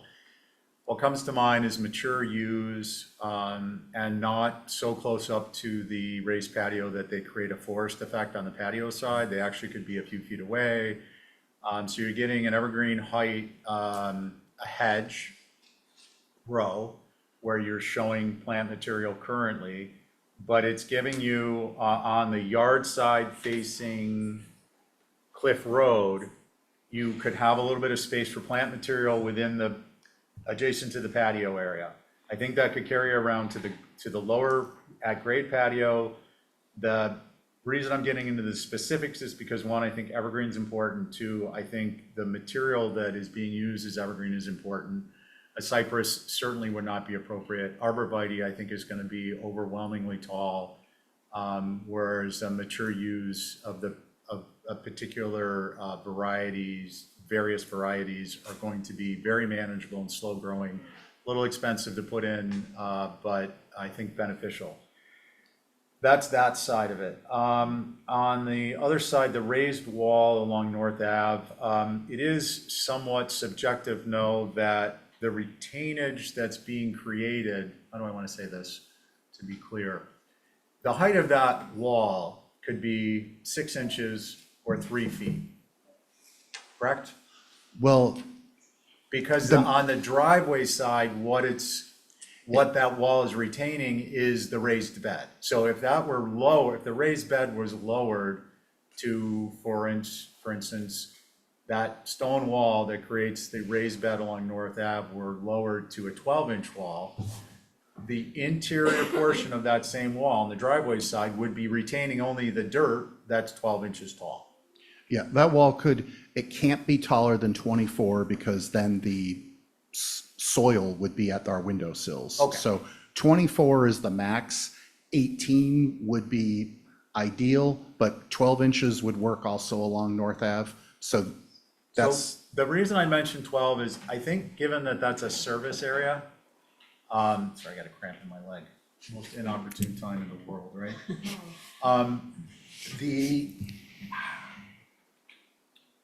I think given the service area along North Avenue, having a 2-foot wall, 2-foot tall retaining wall is going to be problematic because there's going to be trucks turning and backing along at the hotel, right? So for me, the idea of a 12-inch wall solves a couple of problems. One, it takes a foot off the wall that people have concern about. Two, you can get plants that are a foot taller and still create the same visual kind of screening mitigation you're looking for. And it lessens the amount of visible stone. That can be carried around. I think you can eliminate the picket fence on the interior of that wall. And I don't have as much concern about the brick on the inside retaining wall that is adjacent to the raised patio and the rear yard, although I do think it would be beneficial for the bottom half of that to still be stone and then have the brick on the top of it. These are just elements that I'm commenting on because I think given the amount of hard surface material there, distinguishing them is beneficial. For me, the takeaways are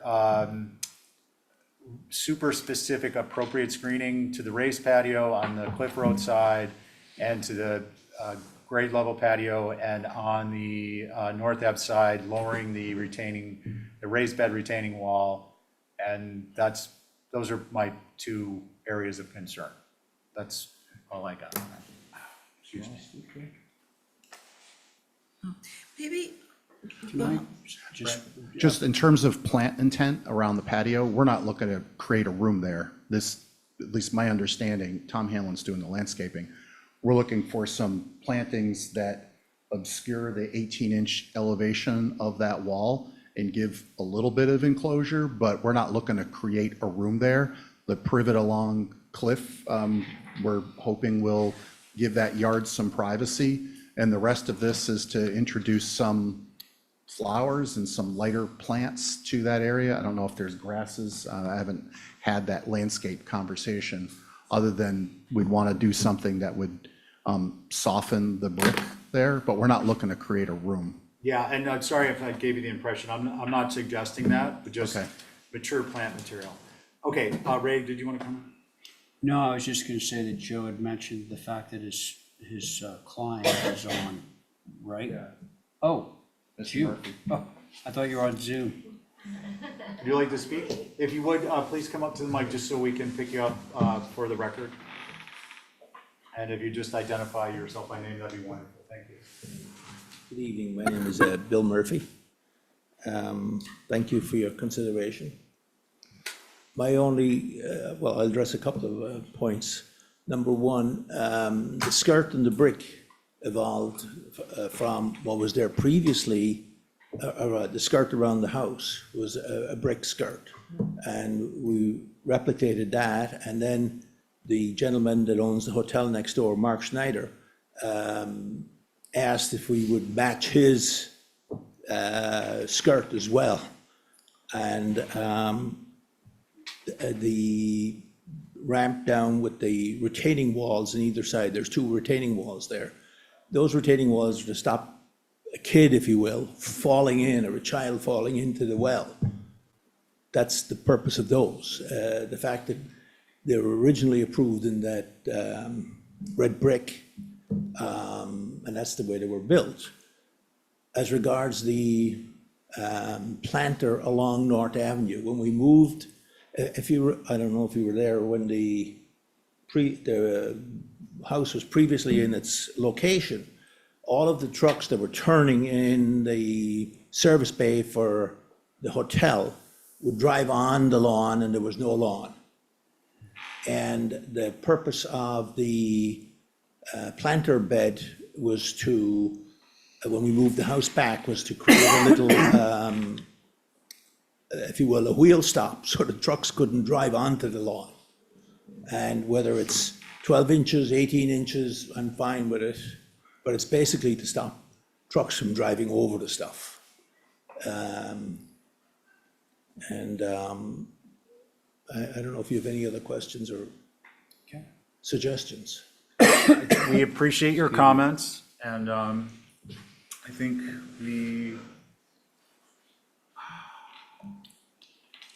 sorry, I'm distracted here. Would you mind helping me out? Well, given the comments, are we moving for revisions? I think, yeah, I guess where I'm headed is revisions, minor revisions. You know, there's, Minor revisions. there's, you know, been some broad spectrum comments, but you have an understanding where consensus is. And we'll bring it back. And I just want to say, just on the 12 inches is it's gonna save you from having to rebuild that wall every time a bumper hits it. They're gonna touch it and then they're gonna stop. If it's tall enough that the bumper hits it, that's gonna be the first thing, you're gonna be rebuilding that wall all the time. But minor revisions, I think, is the motion, please. That's my motion. Let's see, all in favor, say aye. Aye. Any opposed? That carries unanimously. Thank you. Okay, thank you. I apologize for that. Oh, it's horrible. Can you walk?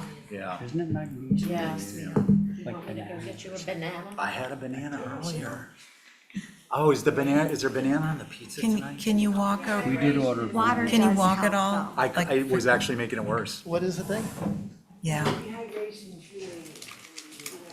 Water's- yeah, keep, it's and water's- rub it, get some blood going to it, like, give it a deep. Connie from the hospital brings the orange salt. Oh, Kathy did, thank you. It was Kathy. I really appreciate that. Can I put that in this? Yeah, Or just put it in Just here? put it in. Put it in. Yeah. It's like a Pedialyte. That was your chance. Just, yeah. Thank you. stand that. We're going to take a break. We've got some Oh. sustenance delivered, so we'll come back at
We're off to a kind of a slow start tonight.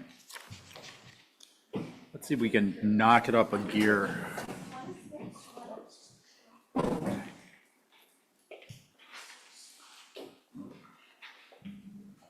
All right, we're back. It's 6 PM and we're on to 27 North Liberty. Good evening, Michelle. Hi there, Michelle Kolb.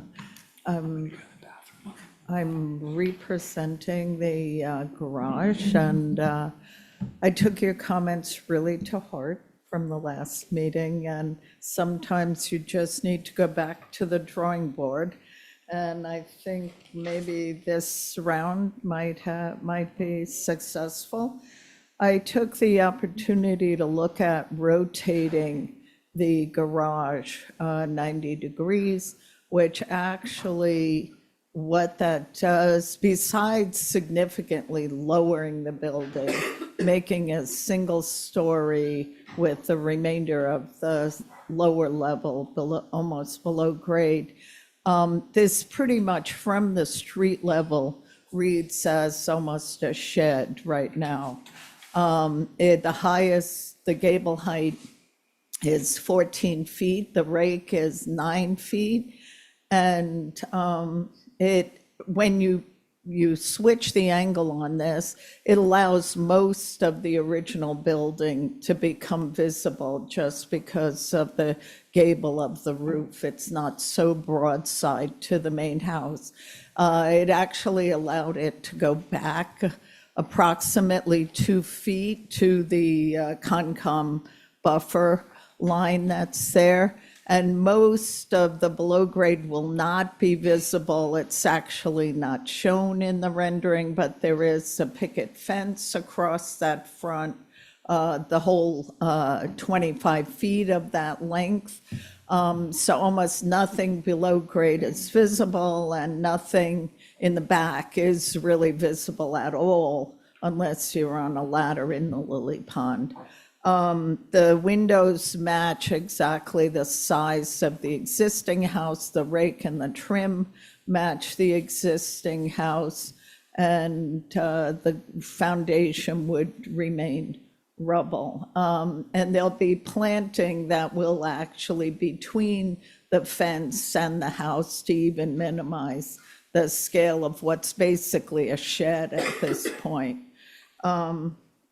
And I feel it's very discreet now and appropriate to what might have been on the site in the precedent photo that's there as an outbuilding. And the gable, it's 12/8, the same as the other house. And we have a simple little shed. Thank you. Appreciate it. Let's see, questions? And the board is myself, Abby, Val, Connie, and Joe. And Mickey, do you guys have anything on this? We do, thank you. So it looks like the building is displacing a pretty large stand of trees right on the other side of the sidewalk. If the garage were pushed away from the road a little bit more, the trees could probably be saved, and the siding would be more appropriate having the structure further away from the street. So I understand that slides it probably to the left a little bit, but it's all a compromise, I guess. The cardinal points on the elevations don't appear to be accurate. That should be looked at before too long. All of the windows seem to be too large and out of scale with the size of the structure. The top plate of the building could probably come down. There's no real need to boost the height of the structure. It's not helping the applicant much. It'd be nice if it came down to the top of the window heads. The single door, the man door facing North Liberty Street, could be simplified to just a simple batten door. That would probably be more appropriate. And the French doors facing the pond, facing Lily Pond, they might be visible from Lily Pond, and if they are, they're just too big and not appropriate themselves. There's a noted on the plan as a sliding fence. I assume there will be a landscape plan. We can deal with that later. And then a little off topic, but the main house painting scheme should be addressed at some point. There's some of the trim is white and some it's gray. That's very odd looking. And that's all I have. Thank you. Thanks, Mickey. Let's see, who'd like to be on? I could go. Abby. Okay, just from Mickey's points, I'm not sure, first, compliments to the new design. Thank you for reducing it to just so much more in keeping with the streetscape. Why, I'm trying to see where Mickey was referring to a foundation. Is it raised? It's on the backside, it's down, the hill Oh, on the drops off, backside. yeah. Okay, so I don't Primarily. really mind seeing that stone. I think it's sort of, it would have had stone if it were, sort of going down that hill. But I do also agree with Mickey that pushing it back a little bit might give it, the old house, the historic house, a little more presence. The only things that caught my eye, and I appreciate the eave forward on the street. I think that's a lot quieter, but I agree about just a simple door. Maybe it's just like a storm door, like a B groove. But I prefer the B windows, the 6/6s to those, just the 3/3s, the A windows. I think just 2 windows on the street side, and then the back, maybe just 2 windows so that it doesn't look over fenestrated as you're coming up from the pond and you're looking at the back of the house. I think just 2 windows would be ample. So that's what I got. Thank you. Okay, thanks, Abby. Let's see, Joe. Yeah, I appreciate the concerns. I appreciate the redesign. It's a total redesign. And I think every move you've made was in the right direction for sure.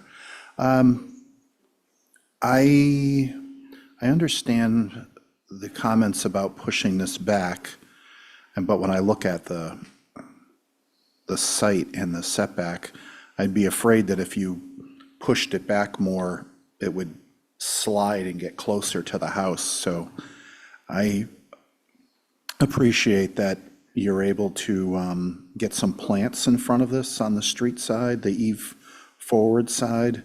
So I'm okay with its location relative to the street. I do think that the person door on that north elevation could probably be a boarded door that looks very rendered just like the garage door, and perhaps it has a 6 light in it so that it aligns with the other 6 lights on the street. I shouldn't say it like this, but I'm not a fan of those 6 lights. I like the double hungs, but I do think that with the plantings there, the 6 lights are probably appropriate. So for me, I guess it's just the detail of that one door on the north elevation. Otherwise, I think I want one of these on my property. Little studio, yeah, I think, and I really appreciate the scale of it next to the existing house. That's all. Thanks, Joe. Connie? Same, I appreciate the changes. It's more in line with the photo from Lily Pond, the 1890s photo, which I think I mentioned the last time this came before us. Yeah, I think it's appropriate, maybe with a little bit of finessing that door on the north side. It's great, thank you. Thanks, Val. I think it's a welcome change. I think the cardinal points are wrong, but other than that, it's fine. Okay, thanks. So, yeah, cardinal points addressed. I think what's going to make this building stand out is going to be plank frame trim. What? Like a plank frame style trim, so a thicker trim. Is it to More match like a the 1 and a- existing house? Yeah, more like a 1 1/4, 1.5 inch piece of side and head casings with a thicker sill than a typical 3/4 inch or even a 5/4 inch thickness. It's going to give this little building a little bit more character. I think it's going to help to ground the size of the windows. I agree with the concept of the, at least a storm door to match the car door. I would not, I think that would be a wonderful addition. I think would be appropriate, as do I think a Dutch door with the 9 light behind it. Just, it's gonna be uber character when you go by this little structure. And, let's see, V-groove, plank frame, person door. I kind of agree. I mean, to the extent you can, Michelle, you could move this back, is 6 inches gonna make a huge difference? No, but it will make a difference. Are you off the 50-foot mark? I'm basically, it needs to be plotted, but it's Yeah, I think- fairly close to touching Yeah, that I 50 think foot. my And- point is, as close as possible to the 50-foot is what's appropriate, because the farthest it can be away from the street Right. is not inappropriate. Okay. Make sense? The only other issue is I can't slide left because of holding the 23 feet for the Yeah, parking no, area. I totally get all Yeah. that. The only other thing is the windows are labeled, the A's are labeled as 6/6 double hung. I think those are 6 light hoppers, and I don't necessarily have a concern with that. I think it would be more appropriate for on the north elevation for those to be 3/3. Double hungs, but that's just my take on it. Yeah, okay, so it looks like the A's could be 3/3s as opposed to 6 light hoppers. Yeah, please go ahead. I hadn't noticed the 3 windows in the basement, in the stone. I think coming up from the lily pond, that's gonna be a little much, and I would like to see those reduced. The ones in the foundation. The doors. The only issue with that is there is no light at all then down there. And if this is going to be a studio. Can I- But we're talking about streetscape, and we're coming up, it's all about where it is. Yeah. Um, Thank you, Abby. Michelle, I think what I would suggest on that is you go with what you can get, and we do a view once you've got something put together. You can, you want to do that? It's going to be difficult because it's not wood construction, so what I would suggest is one of two things. We can hold this for revisions. We seem to be very clear on, very minor revisions, plank frame, cardinal points. The person door has a storm door that matches the garage door, and the A's are 3/3 versus hopper. The question would then be the basement view, and if you could mark out the location of this on the site with a couple of poles and a piece of marking tape where that rear wall will be, we could do a view. And we could pick up the topic of the fenestration in the basement wall when we review the minor revisions, and then we could wrap this up, I think, conclusively. Does that work for you? Yeah, that sounds good. I'll make that motion. I'll make Okay. that my motion. So minor revisions and stake the rear wall for a view. On the motion, all in favor say aye. Aye. Any opposed? That carries unanimously. Okay, What is the side of it? Just shingle? it's a shingle sidewall, correct? Yeah. It's just the sidewall on the first floor. Is shingle. I'm sorry, what? Shingle sidewall on the first floor. Shingle. Yeah. Okay, we don't have the application, and I wasn't sure because Yeah, it looks no, gray. it's shingle. Yeah. Shingle and shingle roof. Okay, and then we'll pick up we did a motion, we did a vote, we'll pick up any other questions at the next hearing. Just one comment, I don't know that you're going to actually be able to visually see the back elevation just because the grade is, I think if you show us where the line is, of one corner to the other along the rear wall with a piece of marking tape. Okay, Okay? okay. Thanks. Okay, you're right, Abby. That's to Ray. 85 Vestal, your eye, He's up there, Mr. Chair. he's up there. Yes.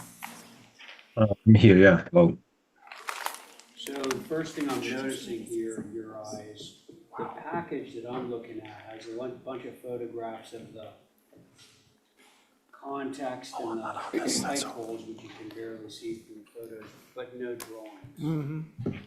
You have to go back to the previous Well, how do you do that?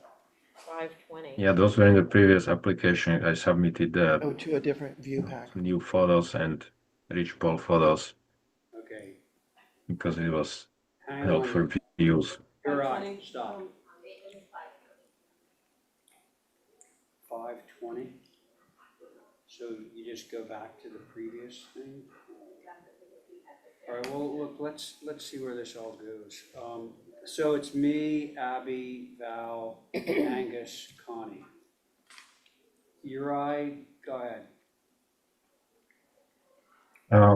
So it was held for view. So I and the ridge poles. So I we did the ridge poles for the main ridge and the one on the north. And I did the photographs of that and photographs of some neighboring buildings which were on the previous on the other package. It was submitted, and just wanted to show that there is basically a very similar building right next to it on the 82 Vestal, kind of also on the flat ground with the pool being more on the north, and the garage next to it. So just wanted to kind of compare and show some more examples on those photos. And hopefully also the ridge poles. Are we losing him? Or what you can see. Yeah, from, you're starting to fade out, Uri. no. Um, I don't know why. Internet connection. What? But yeah, I was saying there is all those photos I posted, they should show neighboring buildings and to compare to what we are proposing here, which should be similar. There are similar buildings, similar structures with similar setup. And then there are photos submitted with the ridge poles and the visibility from Dukes Road. So Okay, that's all for now because we didn't change anything on the building design compared to what was last time presented. okay. Thank you. All right, while I'm getting up the old drawings, is anybody ready to begin? What building are we starting on? The main house. Because the point last time was if the main house is going to change its footprint in any way, there's no real point in reviewing the other buildings, so. So I just want to clarify, what we're looking at for the current proposal is from the 520 packet? Yes. And so that Apparently design so. didn't change? Okay. I'm happy to start. Oh, great, thank you, Angus. So I looked at this from Vessel and from Duke's Road. And the topography really sort of changes from the beginning to the end of Vessel. And as there starts to be a dramatic slope down from Vestal on this north side of the road where this is proposed, there are quite a few houses that are, you go down the hill on a driveway to a lower house that's not set on the very highest, closest part to the road. And this sloping and sort of opening to the valley just gets more and more extreme as the further west out you go, and 85 is close to the end. And so what I was seeing was that this feels relatively too close to the road compared to a number of the other houses. And it also feels high with the two-story eave forward. A lot of the other houses are 1.5 story. There is new construction there that is larger scale. I'm not sure if it's this close to the red. I think it's a little bit further away. But the vantage point from Duke's Road, there's a lot of layering sort of going up the hill, but when you visualize a house being where the sight poles are, it really did feel like it was looming, even though it's quite a distance from Duke's Road. It felt like there would be a high imposing mass there that didn't seem to be sympathetic to the topography or the sort of the natural setting. Thank you. Oh, thank you, Angus. Who's next? I'll go. That would be Val Oliver. Yep. Yes. I also went to both streets to see what I could see. The topography is certainly the greatest concern. With having so much of the lot cleared, I wonder what would be left of the vegetation, and what would be left is down low. So I do have a concern about that, and thank you for the pictures. I think some of those that you showed us are kind of exactly what we don't really want to see, or understood what they were. I didn't understand the topography on your plan. I looked at the topography on the GIS. It seemed like they were different numbers, but I would appreciate having some sort of cross-section through this site to understand, and I think the guys next door had to do that as well. Just to try and understand exactly what we will see, especially from Duke's, for me, is now the concern. And a little bit better understanding of the retaining, because let's face it, this site depends on the retaining and exactly what that is going to be like. So those are my concerns. I noticed for the house, is it going to be modular? There was like a 3-foot gap in between the floor systems. No, there is no 3-foot gap. Well, I don't know. Is it where modular? but no, it's not modular. No. you show where 8 feet is, and then you show where the 7-foot floor system is for the second floor, and what's the gap in between it? It's like 3 feet. No, the floor my is 1 foot. Yeah, I'll have to double check, but it's not modular, and it should be just a typical 1 foot floor framing. It looks like there's 10-foot high ceilings on the first floor. Yeah. And so I think that there's some height that could come out of that then, like the doors 8 feet and things like that. Just little tweaks like that would make it more in scale. Val, thank you. You were finished, right? Yep. Okay, great. We have Me? Connie, Abby. I can go. Connie. So I also went and looked at this. For me, I mean, it seems like the buildings, it's hard for me to separate them out, because I think last time I said it just seems like it's too dense, too much going on. Go from lot line to lot line, and I think the main house, which is what we're looking at, it's just too big, I guess is the best way to say it. I just think there's too much going on. I think it can be brought down, simplified, and I think that would make it much more appropriate. Thank you. Connie, thank you. Let's see, Abby, is that you now? Yeah, sure. Well, so we're talking about the main building. Yes.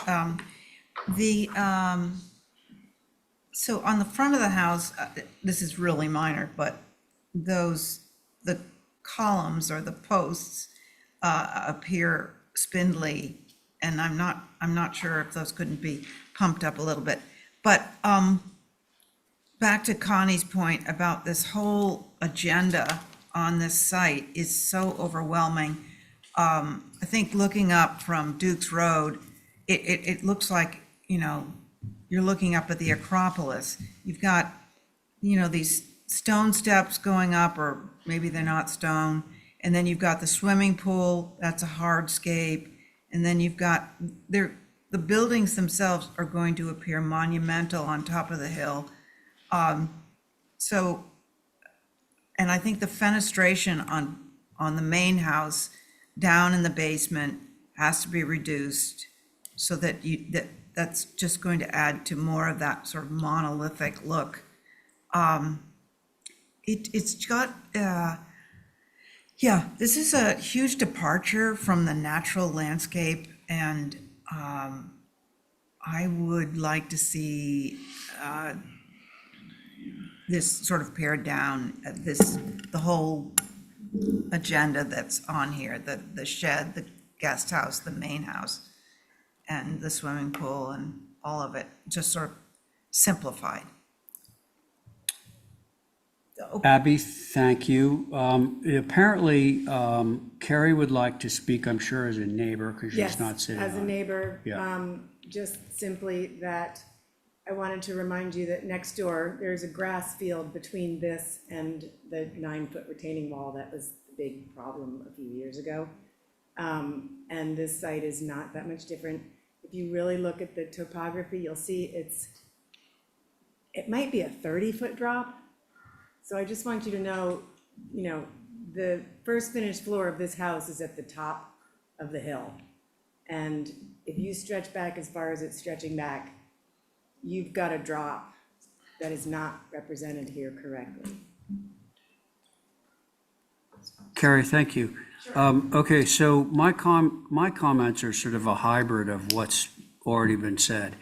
So Angus was the first person to point out the grade change and the fact that with respect to Vestal Street, it's not really dropped down all that far. We go from elevation 100 at the street down to 95. That is a 5-foot drop, but that is as compared to in the back. The lowest topographic points we're looking at in the back of the lot are 72 and 73. So my view, and it sounds like, more or less this is the consensus view, is if we look at these 3D, it's pretty apparent from the 3D view 1, where all of the structures are more or less placed at the high part of the grade and then trail off to create the Acropolis effect on the Duke's Road side. So I would like to see a better balance between, for it to come down lower off of Vestal so that it doesn't appear so high from Duke's, better balance of cut and fill, so to speak.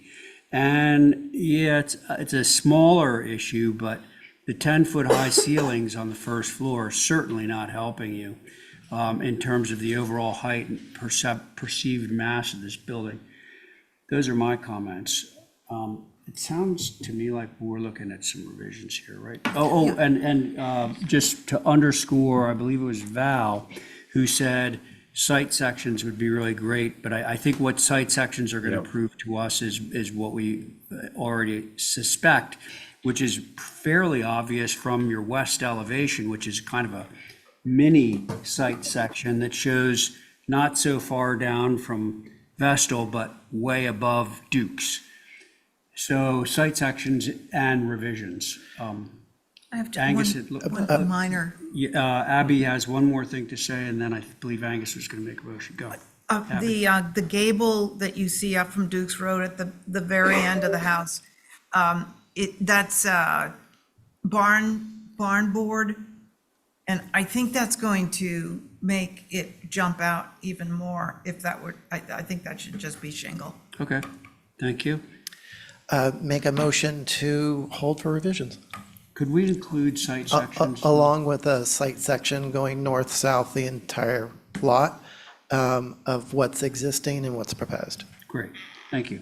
Okay, all those in favor of Angus's motion, say aye. Aye. Aye, any Is opposed? everything tracking? Yeah, I think, Angus, part of the motion to have everything else tracked, just so we know where the house is going. Good plan. Okay, so yeah, part of the motion was to have the rest of the applications track. Thank you all. All right, let's see. Thank you. Thank you. Oh, I'm next. Haha. Where's Mr.? Did you, okay, so is paging Mr. Welch, paging Chairman Welch, Please come in. paging Chairman Welch. That was my favorite. Pee Wee Herman, paging Mr. Herman. Okay. 27 Willard.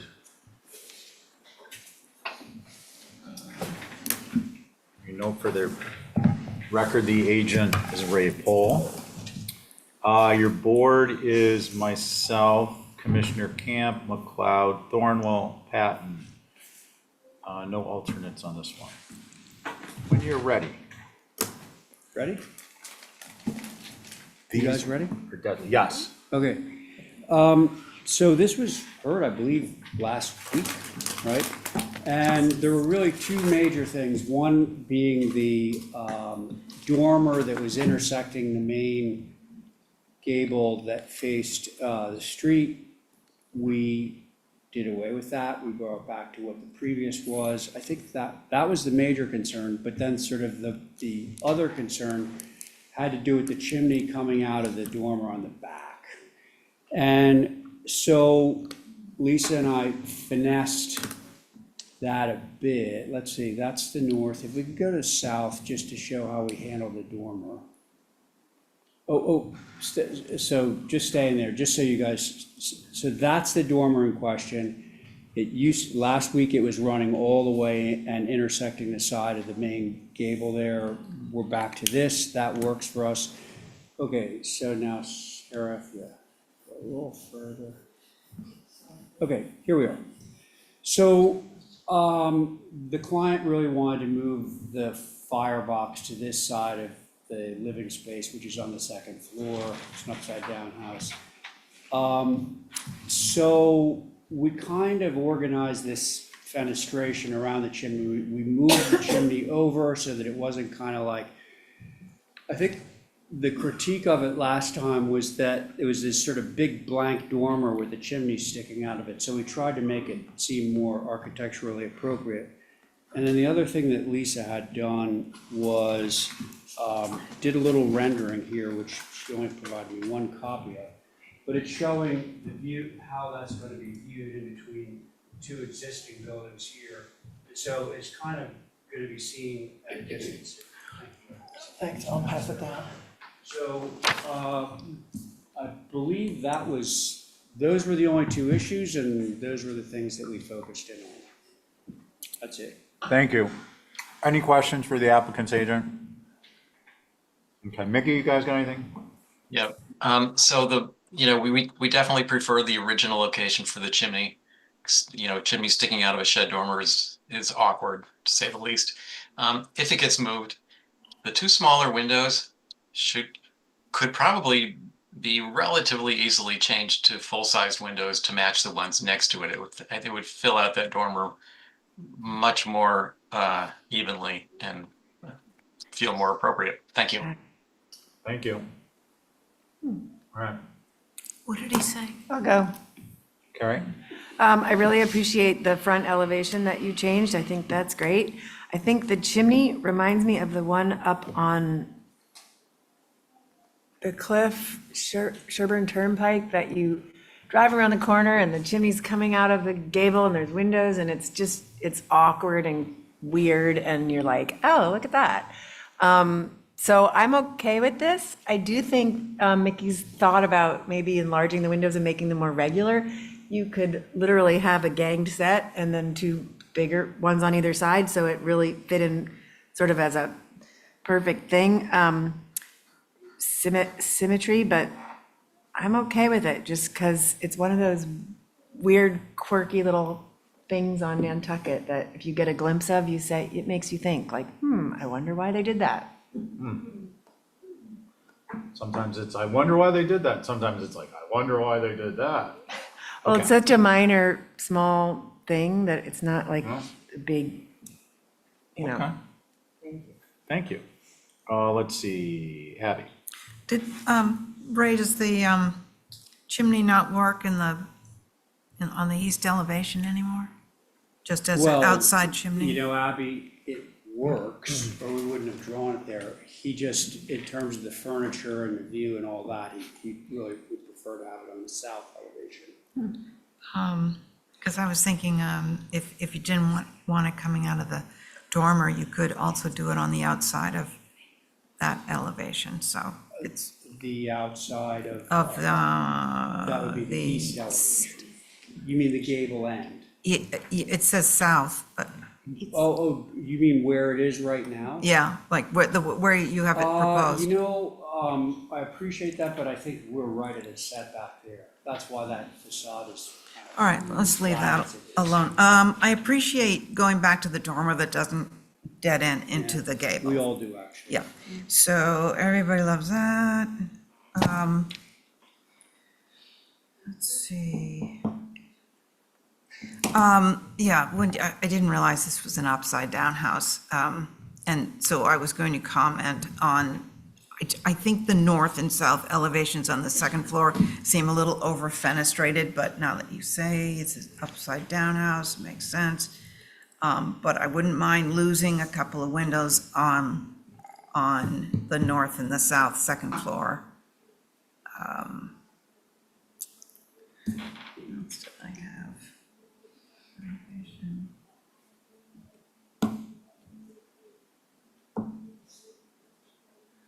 I think that's it. Okay. This is the lightning round, by the way. Yeah, the lightning round is, I think the thunder is. Connie?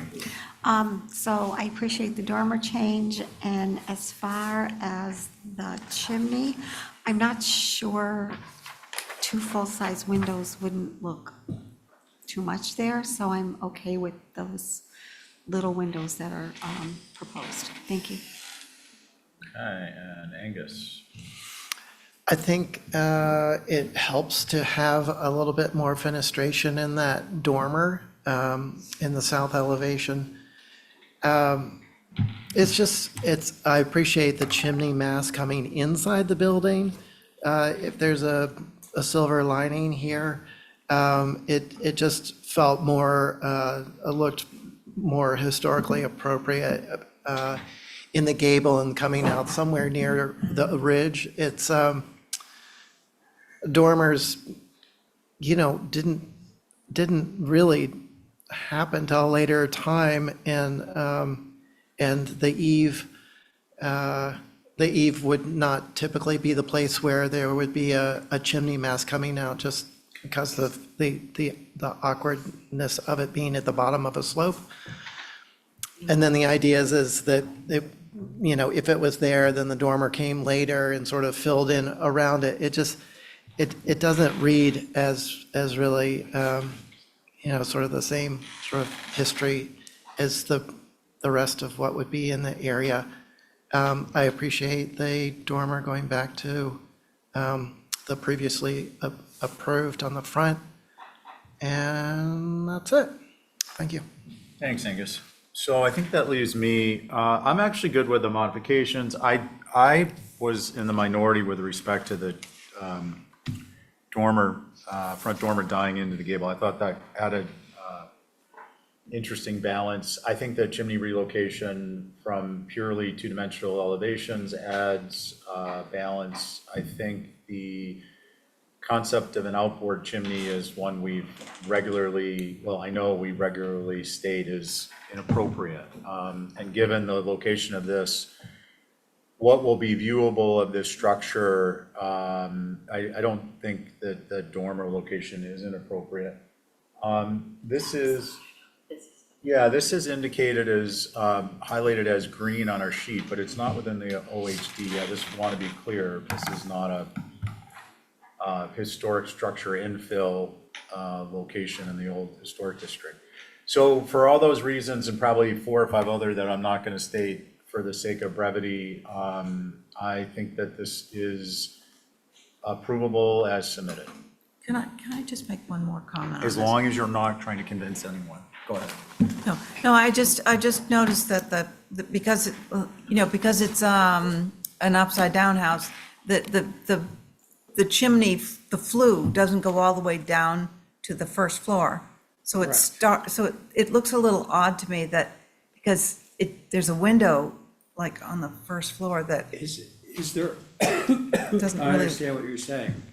It's Good. like if the masonry mask is going all the way down, there shouldn't be a yeah. right, so it, Yeah. it just reads like, wait, how is that possible? Did you see what you'll see? You're never gonna see that straight on. I mean, just so you're aware. Yeah, but I'm a purist. That's okay. You can be as pure as the driven snow. I will support that all day long. It's your right.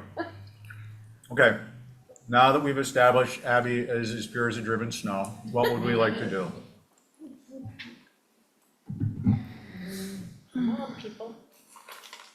I need a motion. Motion to approve as submitted? Okay, Connie, let's see, we're all here, so we'll be all in favor, say aye. Aye. Aye. Opposed? Okay, so that carries unanimously. Thank you for the motion. Thank you. We are now, Forest.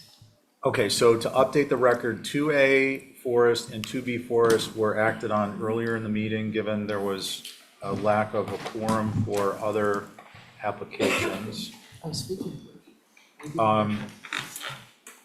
Is there anyone who we needed to update online? Beautiful Victorian Sherburne Turnpike. Okay, so if she has a question, we can direct her to touch base with you in the office. Okay. Yeah, and you can let her know about maybe the landscape trees too that would, okay, thanks. Yeah. We're on to 12 Baltimore Ave.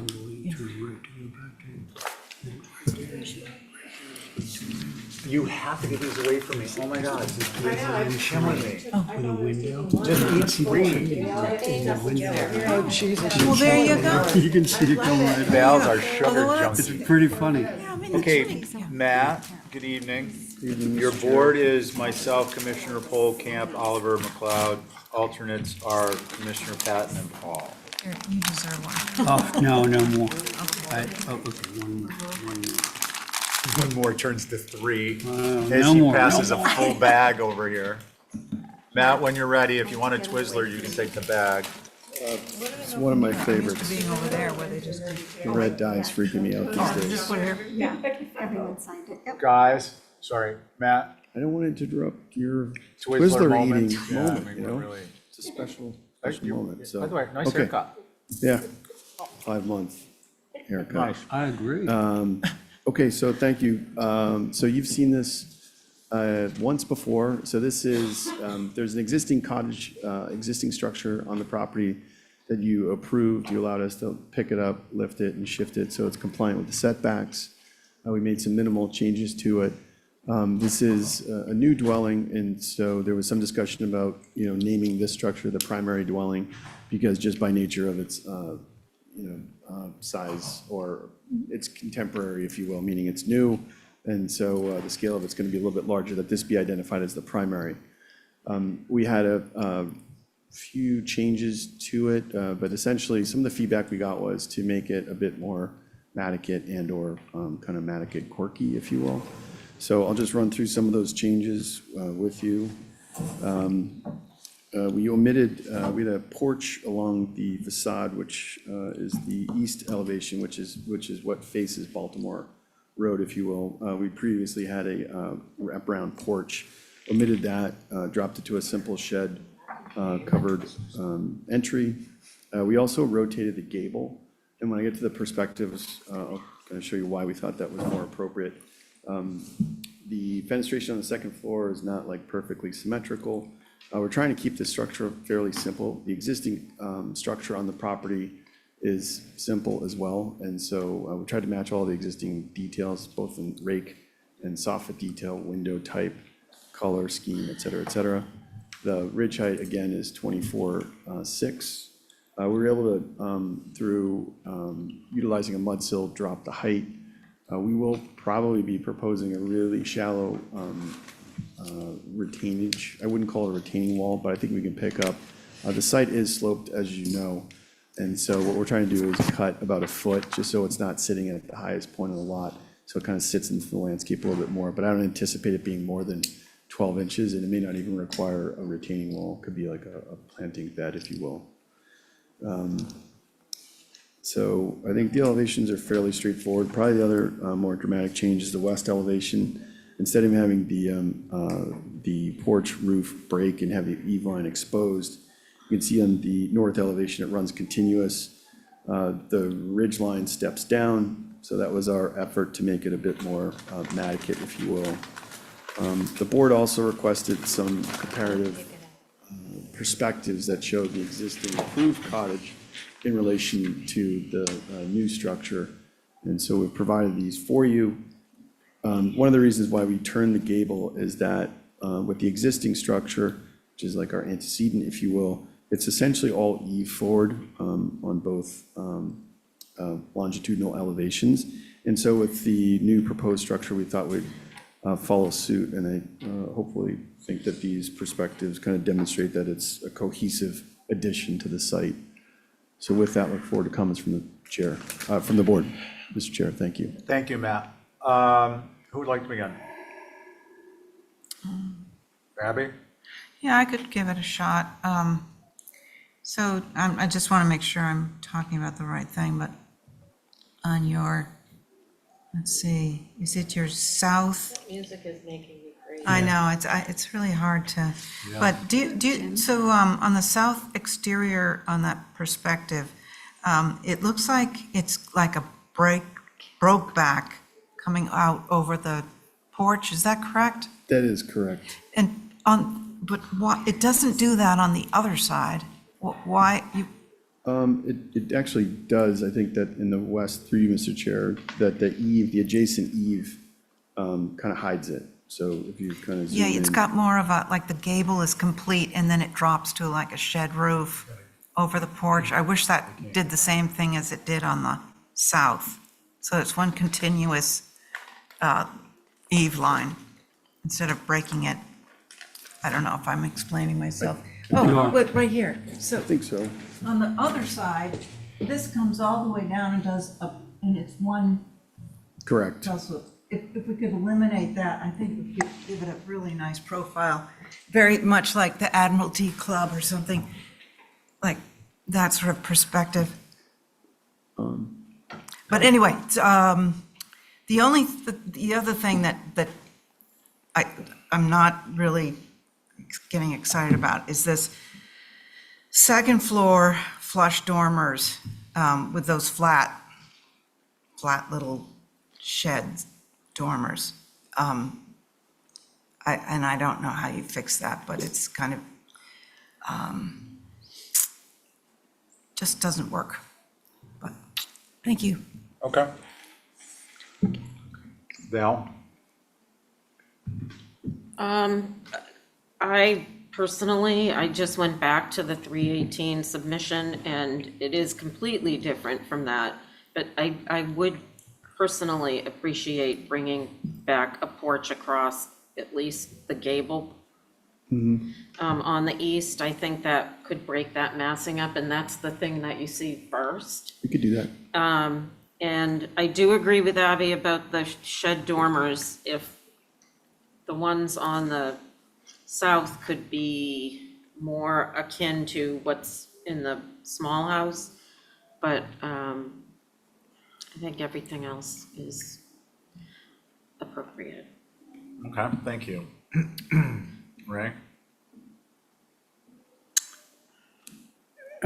Yeah, so it's interesting about that sort of porch piece that's broken back because the roof pitches are almost the same.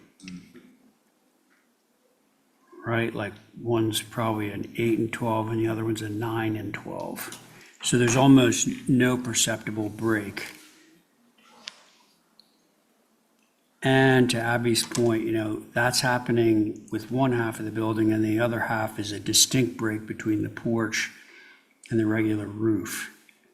I'm just wondering if it would be more consistent if the roof pitches on the porches were lowered so that both of them, there was no broken back piece, that it was just two gables with porches appended to them.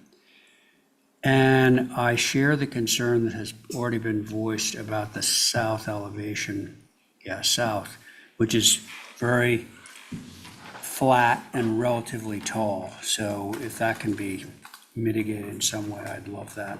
That's it. Thank you. Thank you. Angus?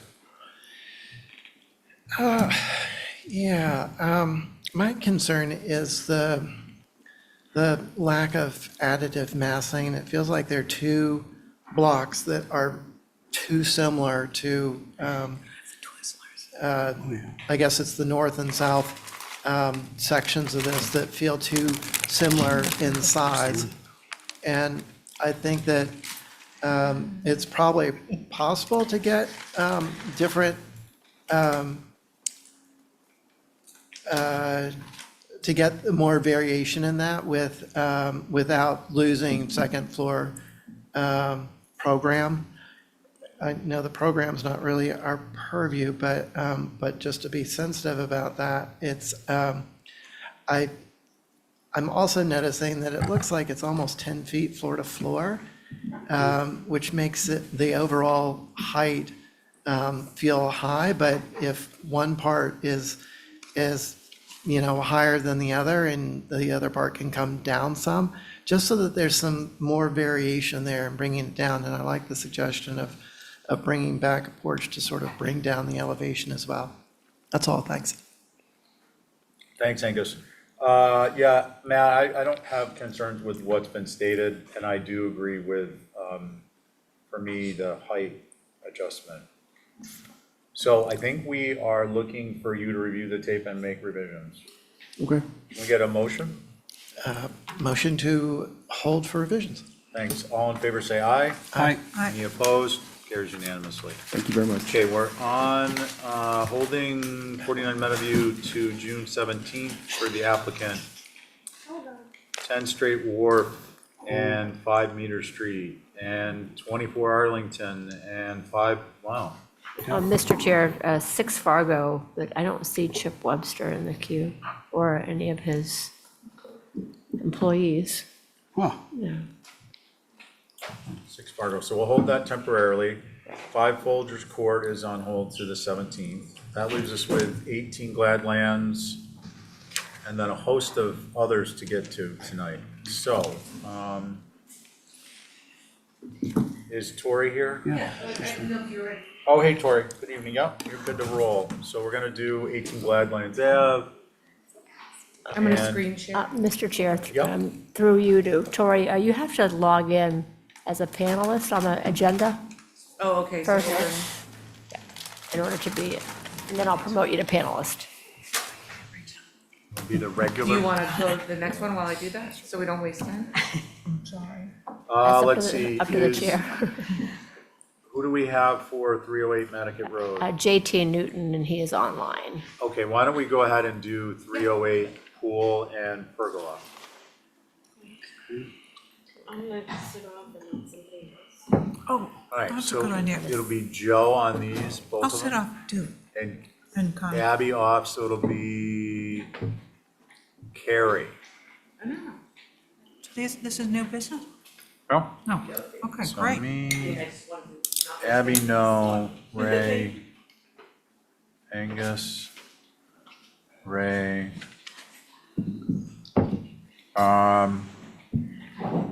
So it'll be, let's see, Carrie and Joe on the first one, and Carrie, Joe and Connie on the second one.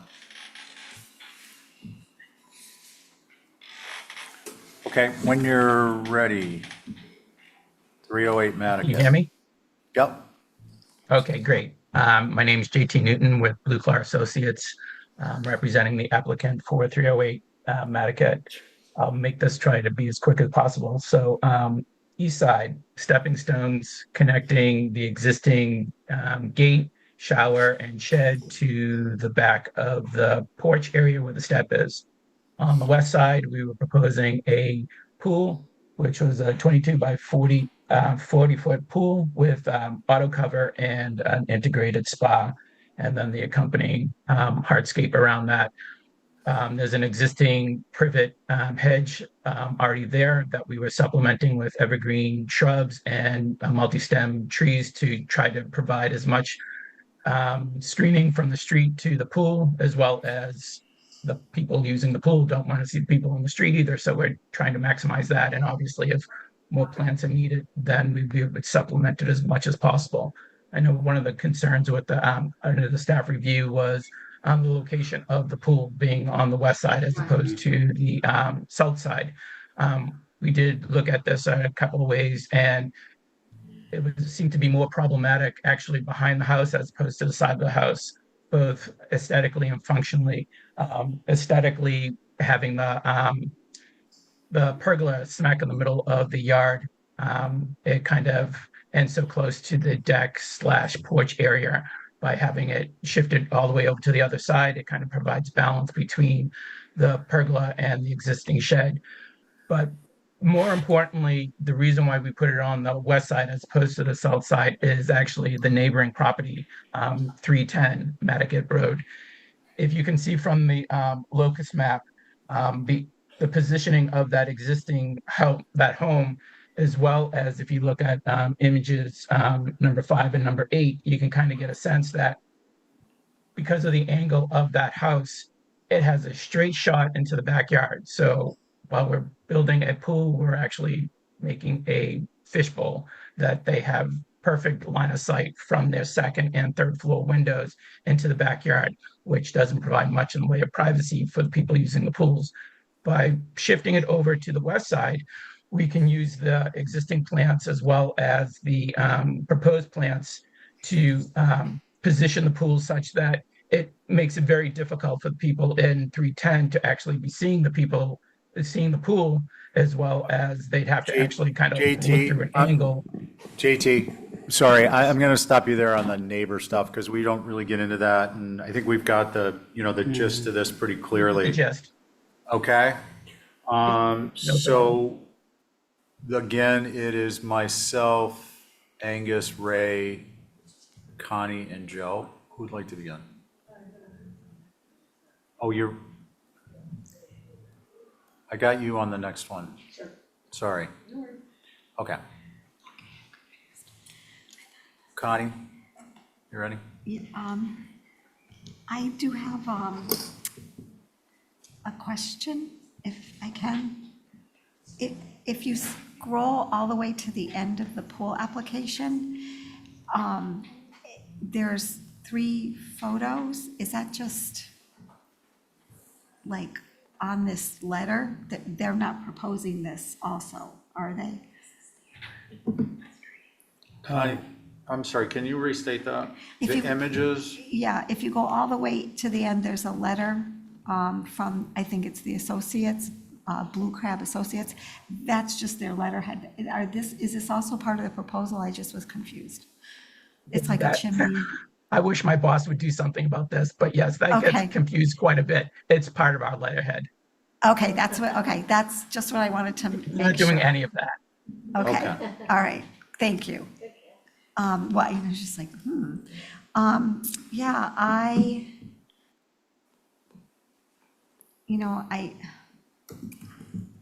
know we're concerned about visibility.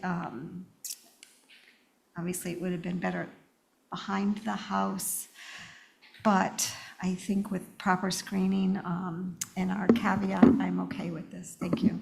Okay, thanks, Connie. Joe?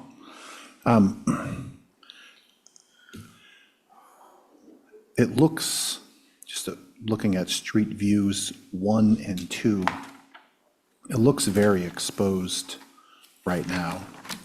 So I don't have a issue inherently with the pool on the side of the house, but I feel like it could be pushed back a little bit.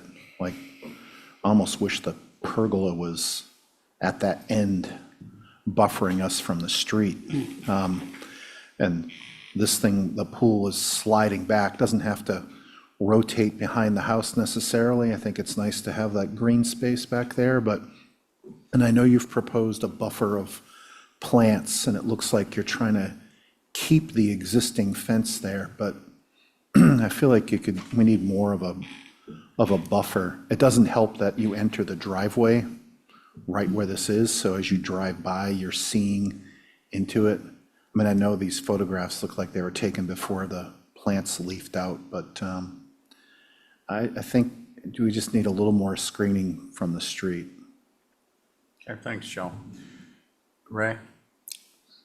I feel just the way Joe described it. You have plenty of room to move it further back away from that existing fence line to give yourself a little bit more room for buffer. And of course, we will be adding our proviso to the approval, but that will make it more certain that we're not going to be seeing this. Thanks. Thanks, Angus? I think I agree with pretty much everything Joe said. The approach here is not working in the favor of the application of the driveway coming in and really facing where this is proposed. I'd much rather see it behind the house or behind a structure, and have more buffer of space behind the fence. When you look at the street view 1 and 2 and 3,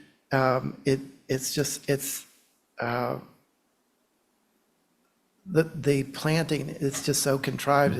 It's just like a line of, it just doesn't look natural at all. And so I'm finding a little bit of relief in looking at the landscape plan with some trees and some sort of staggering of plants, but to me, it looks very unnatural.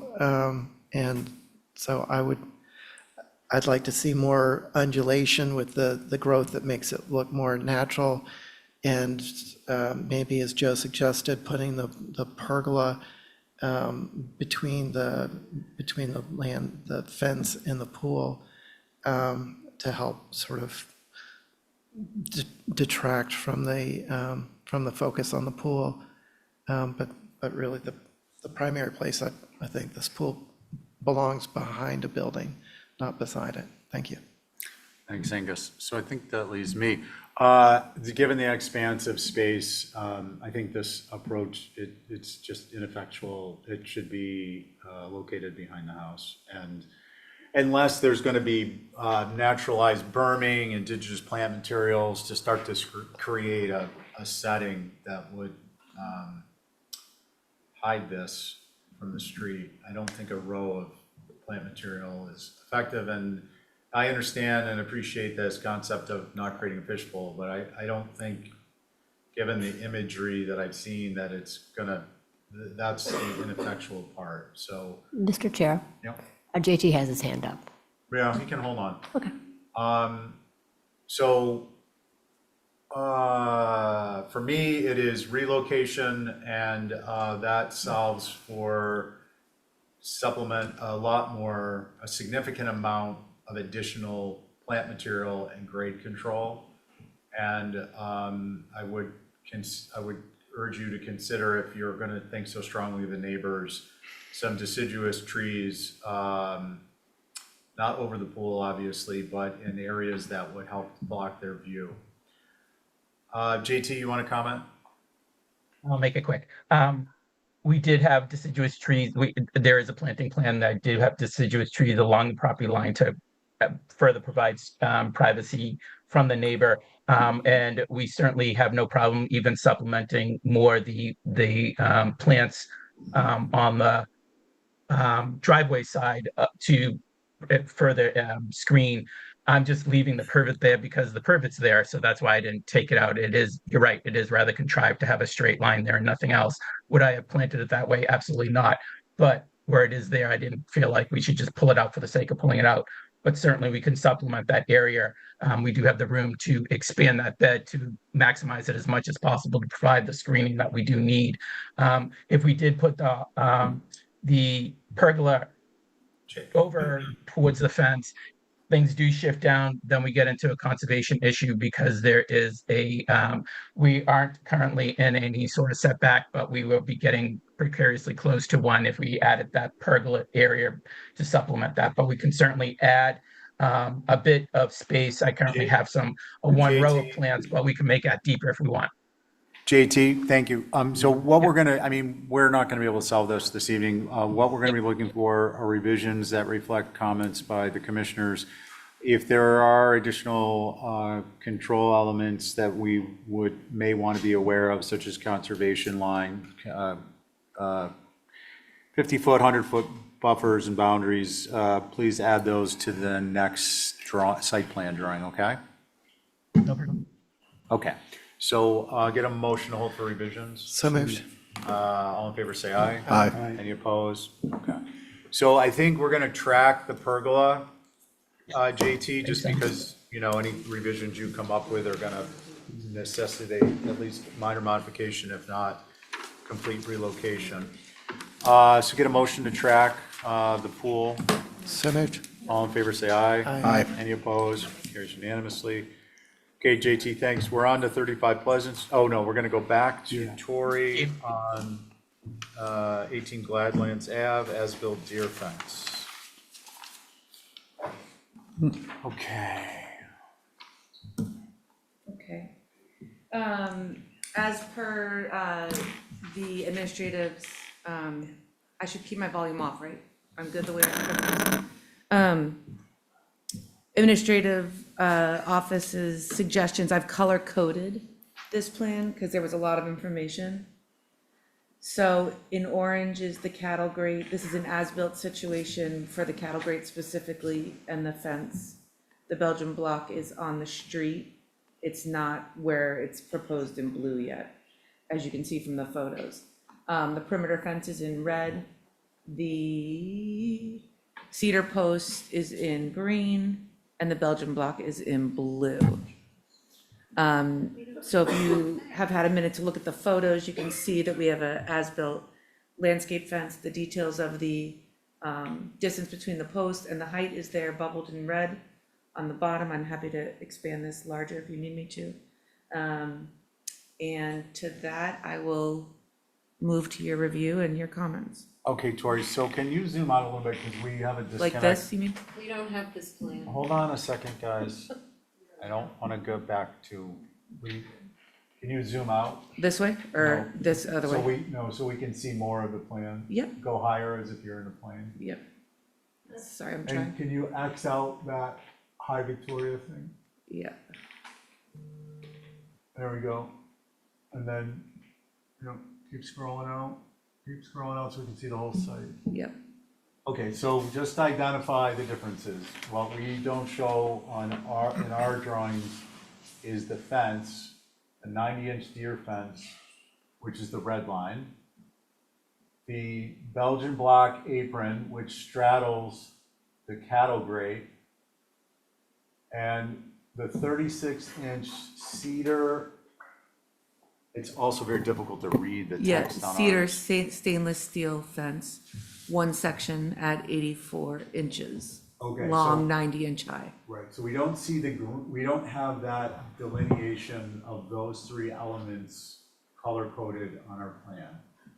Does anyone, before we proceed, does anyone have a question on what this is reflecting to clarify what's in our packet?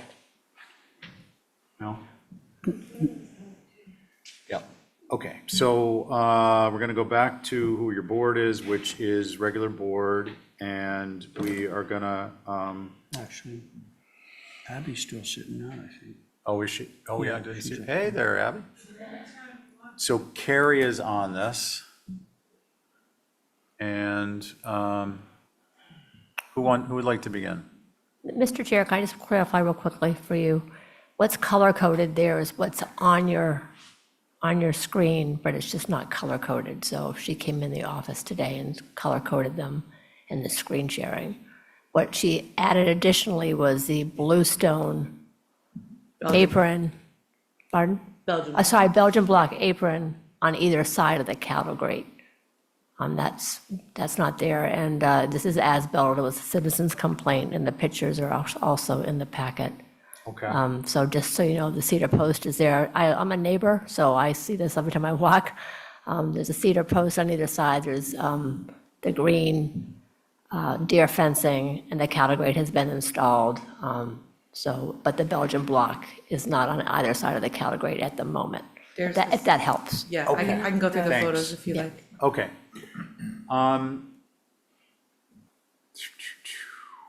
I guess what I'd like to do is see if you guys want to proceed with this now. Do we want to do a view? I did a view. Okay. Val, why don't you start? then? Sure, I did a view.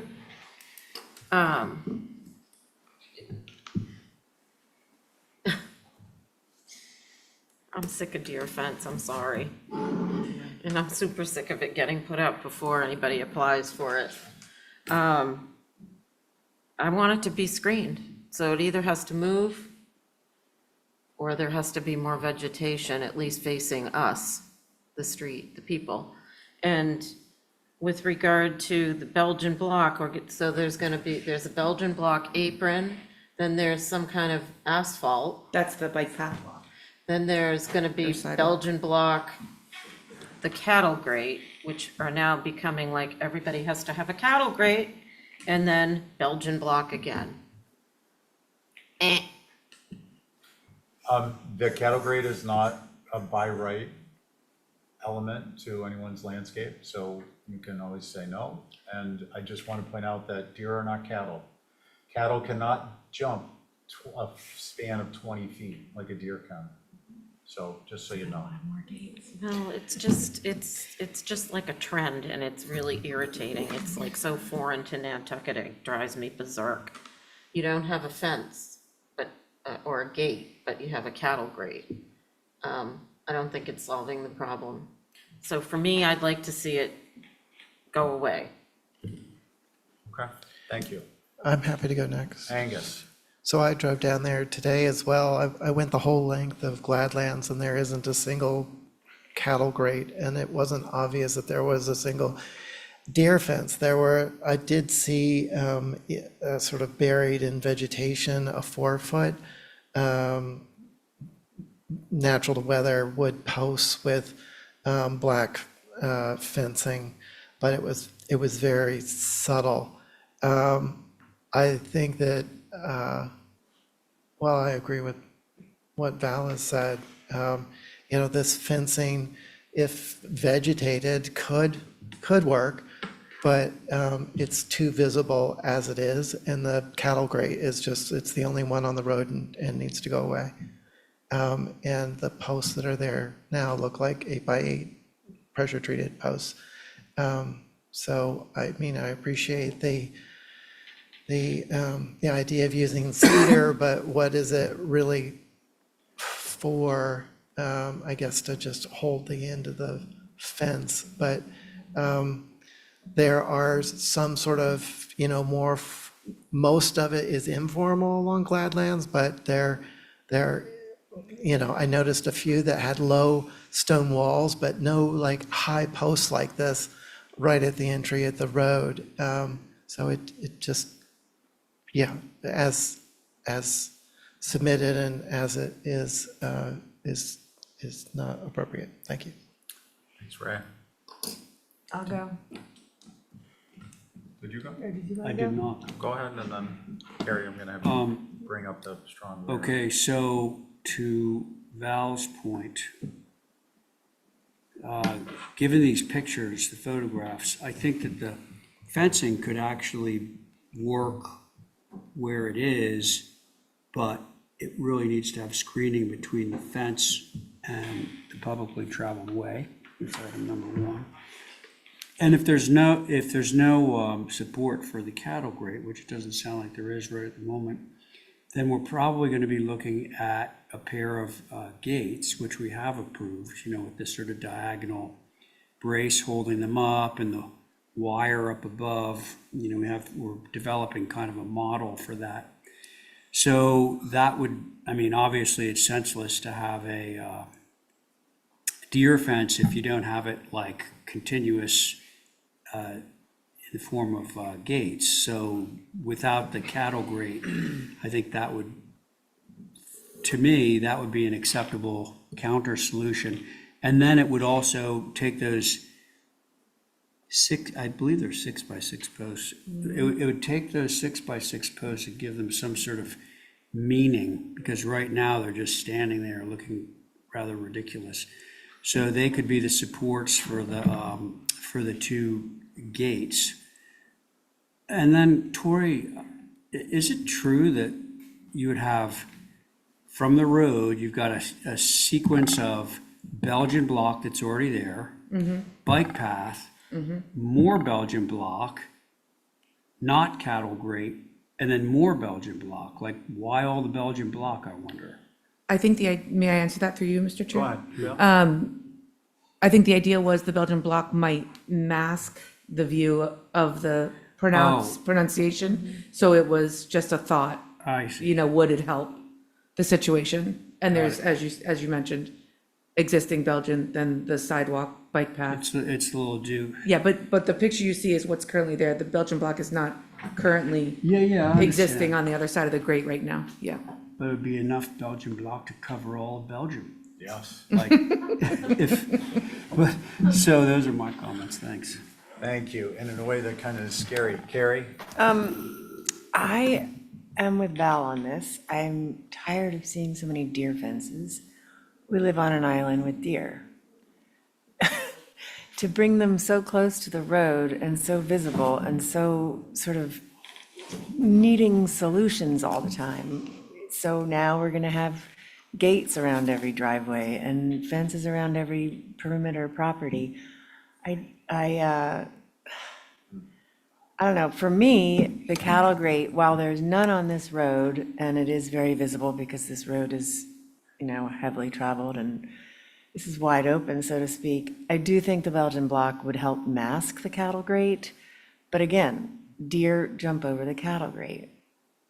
I don't know what's worse, the fence, the cattle grate, the gates. We're coming to a gated community. Every little property is a gated community, and I don't know what the answer is, but. Breed deer that don't jump. That's right.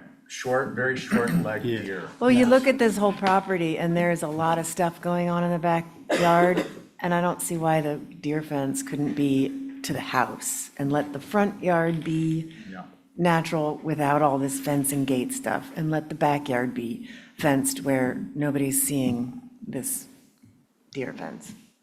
Okay. Thank you. Did I not call on someone? Okay, because it felt like I was me. Maybe you just heard me brewing up. Yeah, Joe's like, so Joe, I heard, is going to volunteer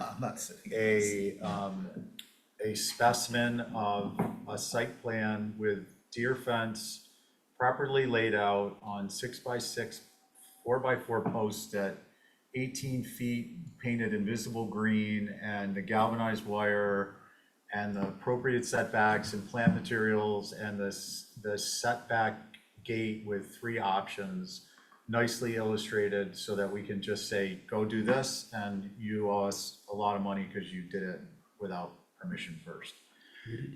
Joe, I'm not asking to do that exhibit yet, but I just know you're itching to help that way. We talked about a fence subcommittee, and it's just gonna take so much of everyone's time when we can just draw what we know is something we could all A winner. Yeah, on this one, I don't think the cattle grates are appropriate at all. They are a ill-conceived solution, and I don't think that the historic district should suffer them lightly. They don't even accomplish the goal, so why should we have them there? Gates are typically more traditional, not in every area, but they are a more traditional animal control device, and they certainly were used for the sheep and the rest of it.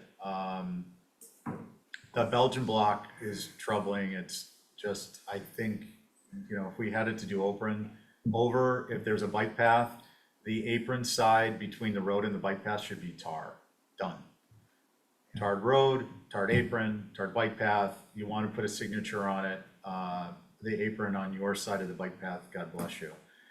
But for now, I think the cattle grate is inappropriate, and I think adding Belgian block, that addresses adding Belgian block. There won't be any to bookend the cattle grate if the cattle grate isn't there. That does bring up the concept of needing a gate. I think a 3-slack gate with a wire across the top, setback from the fence, so it's not right on Gladlands Avenue or right at the mouth of the driveway is what's typically appropriate. And the fencing, I don't disagree, it's extensive, but I'm okay with this being, the fencing being there if it is, the visibility is extremely limited by vegetation. So those are my thoughts. So I think, Tori, where we are is, we're gonna need some revisions. I do not, is there anyone who would like to keep the cattle grate? Not Could I particularly. ask a few questions before we go to a motion? Yeah, just let me give you one. So it sounds like cattle grate, what did John used to say? Gotta take a hike. Take a hike. So that's gonna go with a cupola somewhere, and then the Belgian block on the driveway side of the cattle grate isn't required, so that can also take a hike. And the Thuja placata, which actually makes me hungry. Sounds like a good Italian dish. There are arborvitae. A lot of that could go away too. But I think what we're looking for are revisions that indicate what type of plant material will be used where to screen that fence. Is that correct? And then, Yes, and then that's some correct. options on gates. So moved. And then if you have questions, we're happy to entertain them. I just wanted Yeah, I to just wanted to make sure I am on board with where you guys are at. So it sounds like enough of the majority can handle the existing fence in its perimeter location with more vegetation. And the plants named that will be the vegetation, correct? And shown, and better, just really better illustrated. in On, terms of- on the plan, yep. plan. And then remove the cattle grate. Yeah, and the Belgian Come block on back the with, driveway side. yeah, just keep the Belgian block the way it is, don't add any more. Yes, yeah. And then come back with a gate, we're suggesting the one that's been recently approved fairly often, Simple, horizontal with three-slab. one diagonal with the wire above. Yeah. And that would be 2 gates, I assume, with that width Yeah. opening. Seems appropriate. Okay, so hold for revisions with all that said? Yeah. Okay, Angus? Just one note on that. When I was looking for cattle grates, I was also looking for gates, and honestly, I don't think I saw a single gate along the whole distance. All the driveways opened up to the yards, and I think it was a really great suggestion that the back part could be the deer-controlled part, so that there isn't this gate right on the road where the posts are now. So I just wanted to throw that out, and I'd make a motion to hold for revisions. Thank you. All in favor, say aye. Aye. Any opposed? Carries. thank you. Lasers can help the deer have short legs and cauterize the wound. Or crossbows, and then you can help with the harvest, so these poor deer aren't starving because. Mr. Chair, I have sent you a few violations that include deer grates or Yeah, cattle grates, which cattle you've grates. seen, which, We're know, gonna, I think. can't wait to see those I think applications. it's gonna be in the newspaper soon that the HDC has banned cattle grates. I Yeah. feel this is coming. This ain't Texas. They're not great. Okay, we are now on to Mr. Chair, you wanted to 35 go, Pleasant. you want to Ethan? check 6 Fargo? Oh, no, he's not here. 6 Chip was- Fargo? Yeah, he's not here. No, never mind. No, Chip, okay, Chip's not so here. now we're on to 35 Pleasant. Good evening, Ethan. Good evening. You guys are cruising. I didn't think you'd get this far. It's great. What? I'm as pleasantly surprised as you are. It was a slow start, but we're here. God bless us. Keep going. God bless the USA. Okay, let's So go. is this the garage first? We're just replacing the garage, 2 garage doors and the man door. Okay, so this, you have Holly's comments. Mickey, do you guys have anything on this? And then Ray, you can start because you had it on consent. We had no concerns. Ray. Was this about the changing the color? I don't think we're proposing any color changes. Well, but for the house, right? The house is remaining. as is. Where did I get the idea that you were using some dark trim on the house? Oh, the reference photos from Yeah. historical photos show the Oh, original my trim. word, I'm so sorry. I thought that you were recommending, that your thing was to change the trim to dark trim. Oh, no, we just want to kind of show the progression. Oh, Lord, I'm really sorry, because, I'm looking at your garage right now. So you're changing the doors, the garage doors and the people door. Oh, I'm so embarrassed. I thought it was all colors. Guys just want to see. So, no, I don't, I think the changes are benign, but obviously the rest of it. Does anyone have a concern with the proposed? No, motion to approve is submitted. All in favor, say aye. Aye. Aye. Any opposed? Okay. There's a studio edition. Ray, was it a similar concern or was there something It else? was, honestly, it was, I looked at it and I saw this dark trim and I said, no. No. But what are those old photographs of the Yeah. building? Yeah, those are from the NHA website. Again, we just want to give some historical context. Well, they were 92, so Oh, well, that's see how the not- red says darker trim color? That's what I thought you were requesting. Gotcha. Apologies. Ah, Ethan, use blue, don't use red, then we think it's like And a it says bubble change. more painted shingles. See, I thought that language was what you were A after. part of the proposal. Okay. Gotcha. Okay, concerns, motion, Motion to approve is submitted. all in favor, say aye. Aye. Boy, if we can get a bunch of applications like that, we're gonna feel like superstars. It's really nice when I screw up. isn't Yeah, it? it's like, we all feel good. Makes the meeting move faster. Okay, Excuse me. yeah, Mr. Chair. sure. Who is the board on that? Regular I board. know the four, but I don't know. Well, Abby's still up. I don't know who the fifth one was. Well, geez, I thought Abby was sitting over there just voting along with us. It would have been Connie. I think you voted, didn't you? Yes. Yeah, thank you. Thank you for pushing on that.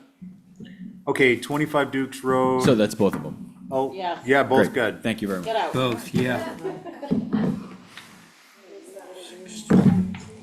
25 Dukes, do we have X Smart? We'll hold that for a little bit. 3 and 4, 3, 4, and 5 Old South Paul's here. Come on down. But it's not Old South Road, it's Old South Old South Wharf. Wharf, sorry, yes. And so it's. And it's not on 10 Commercial Wharf, it's, What I had. I have the old one. good evening. Good evening. Okay, so Paul, just kindly direct staff through the change and we'll get through this one. Okay. So I'm just here before you tonight. We already came. We had to raise the electric gear that's attached to 3, 4, and 5 Old South Wharf. So we had to rebuild the cabinet kind of closet that's attached to the side of the building. We'd already got an approval on the height, and we did a 2 double door system, which is 4 doors in total. Due to a tree that's there, currently now to do the 4 doors and get the access to the panels wasn't going to work out. So we needed to go to a 6-door scheme. Same style doors, same color. We're not changing anything about the overall shape of it, just reworking the doors so we don't have to obviously cut a tree down that was in the way. So we're here on that revision. Okay, thanks, Paul. Let's see, so I had this and I just wanted to get some additional information. I saw Paul in the office, he explained to me what was going on. I thought that the existing elevations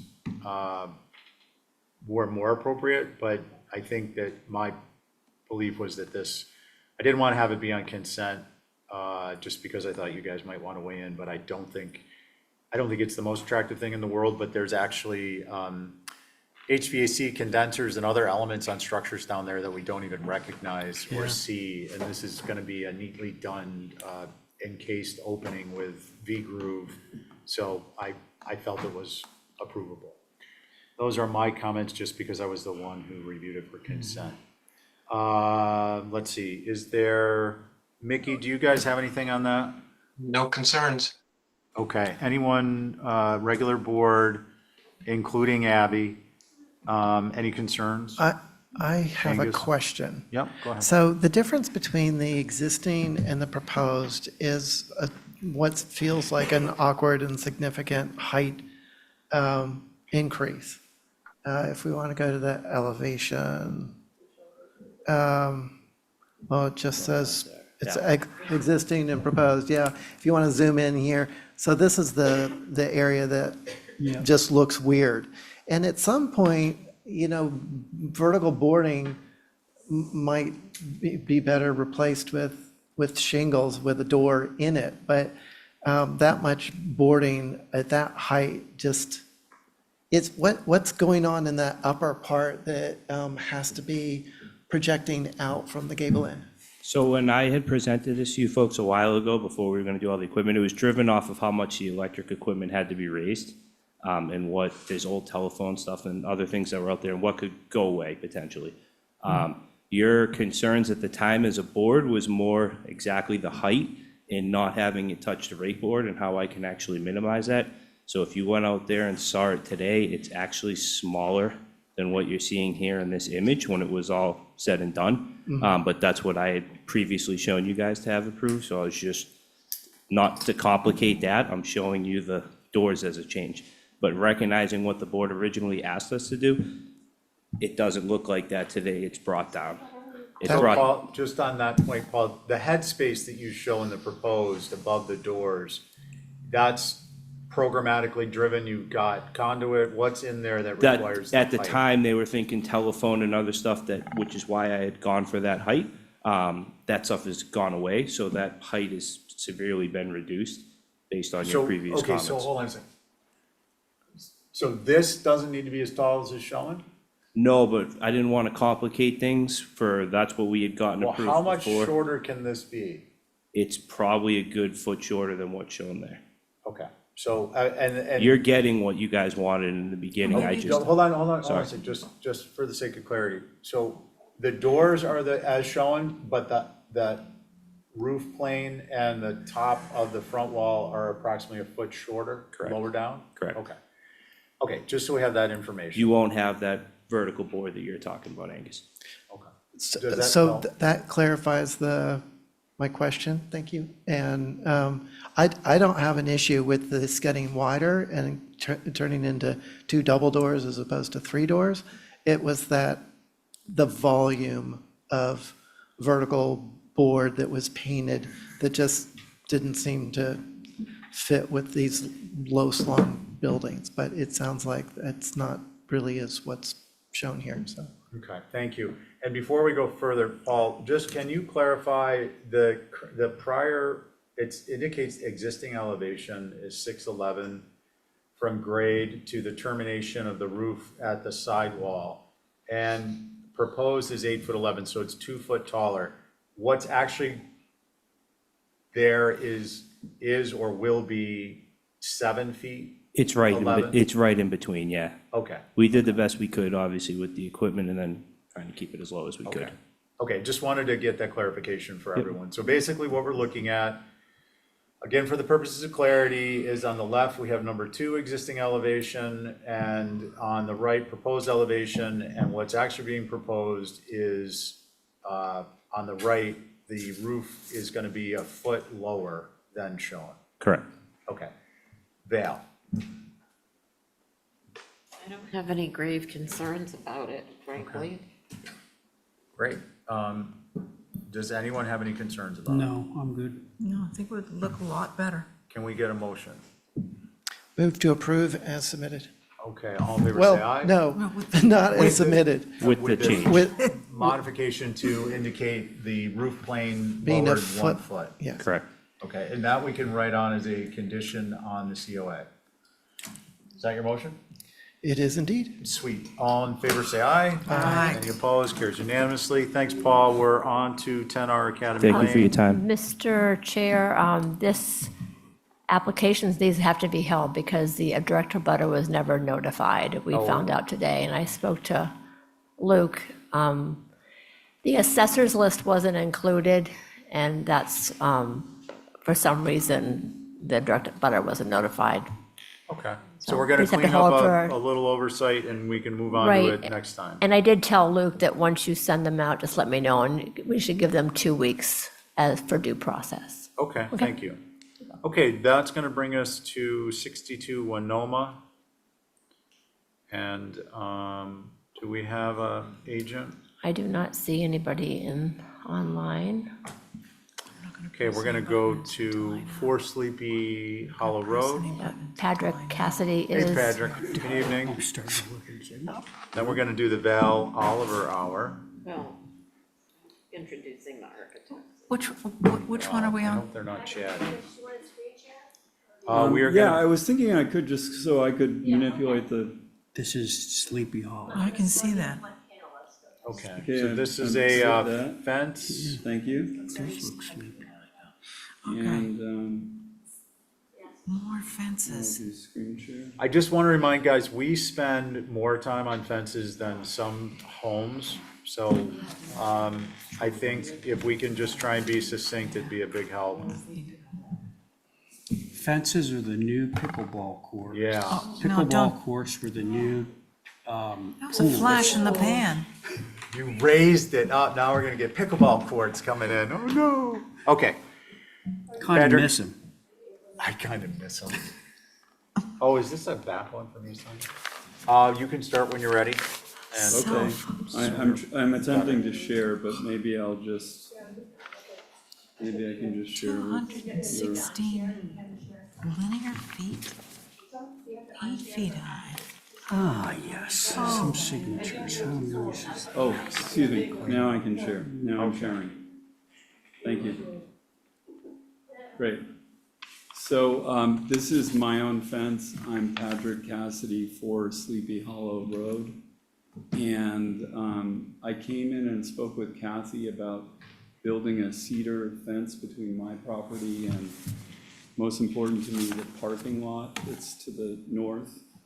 And when I was looking in the code, 13919, I'm not sure how much this comes up, but it says that fences from 3 feet minimum to 8 foot maximum to screen a parking lot of 5 or more cars. So I was told that I could do a 6-foot fence easily, but that I should talk to my neighbors if I wanted to do an 8-foot fence, which I did. And so then Val was helpful for me to have me prepare this, I'm trying to share to prepare this, this locus map. So I think you guys have emails from Lucy Lundeen, Christian Ramirez, and Morgan Nguyen, who are my neighbors. And both Lucy and Christian said the 8 feet is fine with them. Morgan asked me to make it 7 feet, and then furthermore, I was asked to reduce it as it gets next to Sleepy Hollow, which is a private way. And on the 8-foot end that's at the northwest of the plan, as it approaches Somerset Road, I'm stopping it 20 feet short of the road. And I have a picture sort of from the road, but it's basically vegetation there.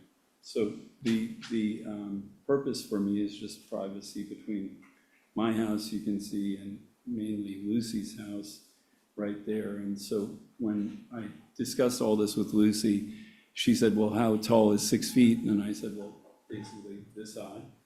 And she said, well, can you make it higher? And I said, yeah, I'd prefer to make it this high. And she said, well, that's fine with me. And so here I am. Okay, I think this is pretty straightforward, folks. It's the regular board, and who'd like to comment?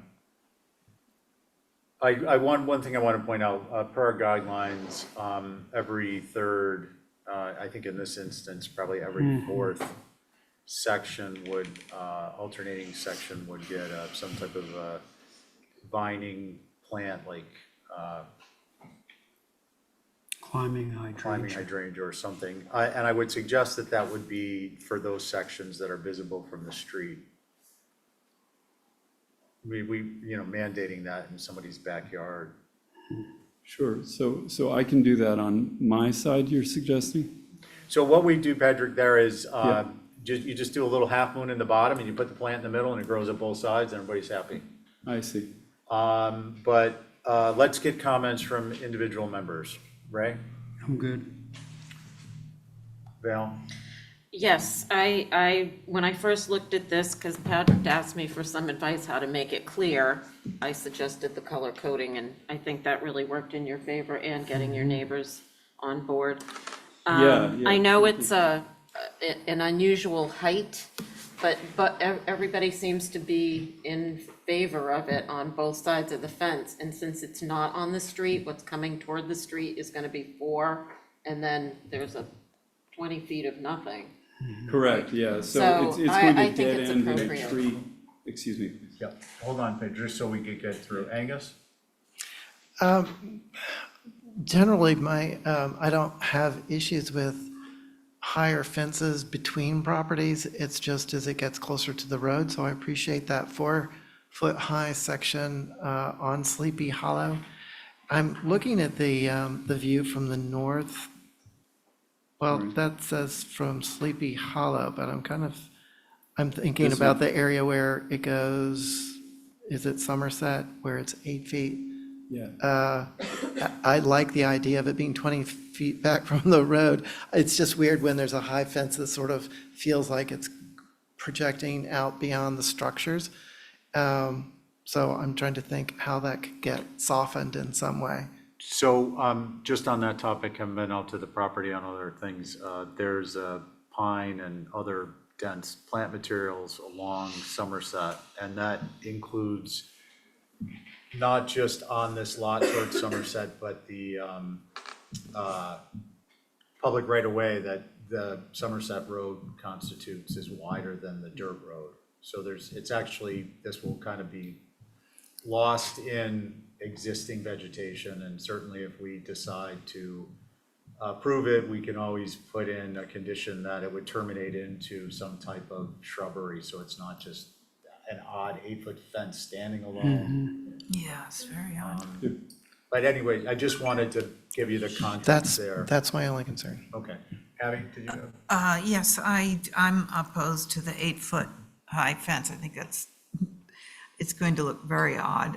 I wouldn't mind everything being 7, but I think 8 is, I'm just looking at that door plus another foot. It's just going to look very strange. Okay, thank you. I think I would prefer 7, but given the support and knowing the location, support of the neighbors and knowing the location and the limited visibility of a lot of this, I'm not adverse to 8 foot. 88 foot, though, we'd want to clean up off the drawing.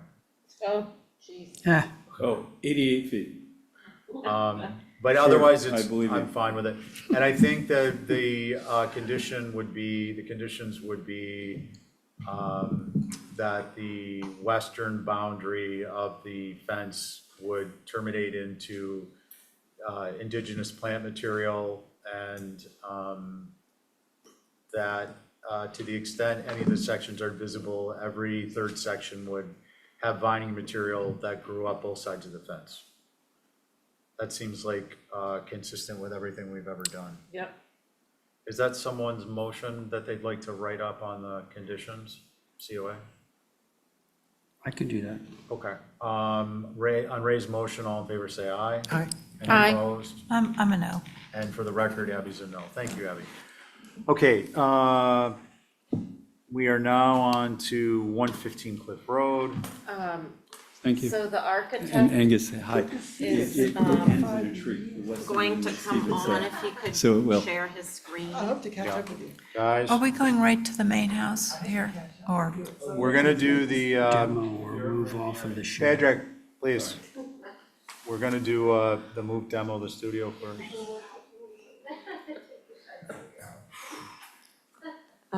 So hold on, Chris Moran would be, and can he share his screen? Yeah.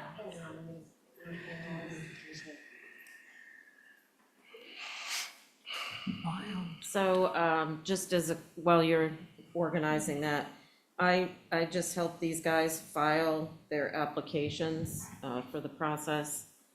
They're gonna take it from here and explain to you what's going on. Okay, thanks, Val. Yeah. So we have, who is speaking, please? Hi, this is Chris Moran.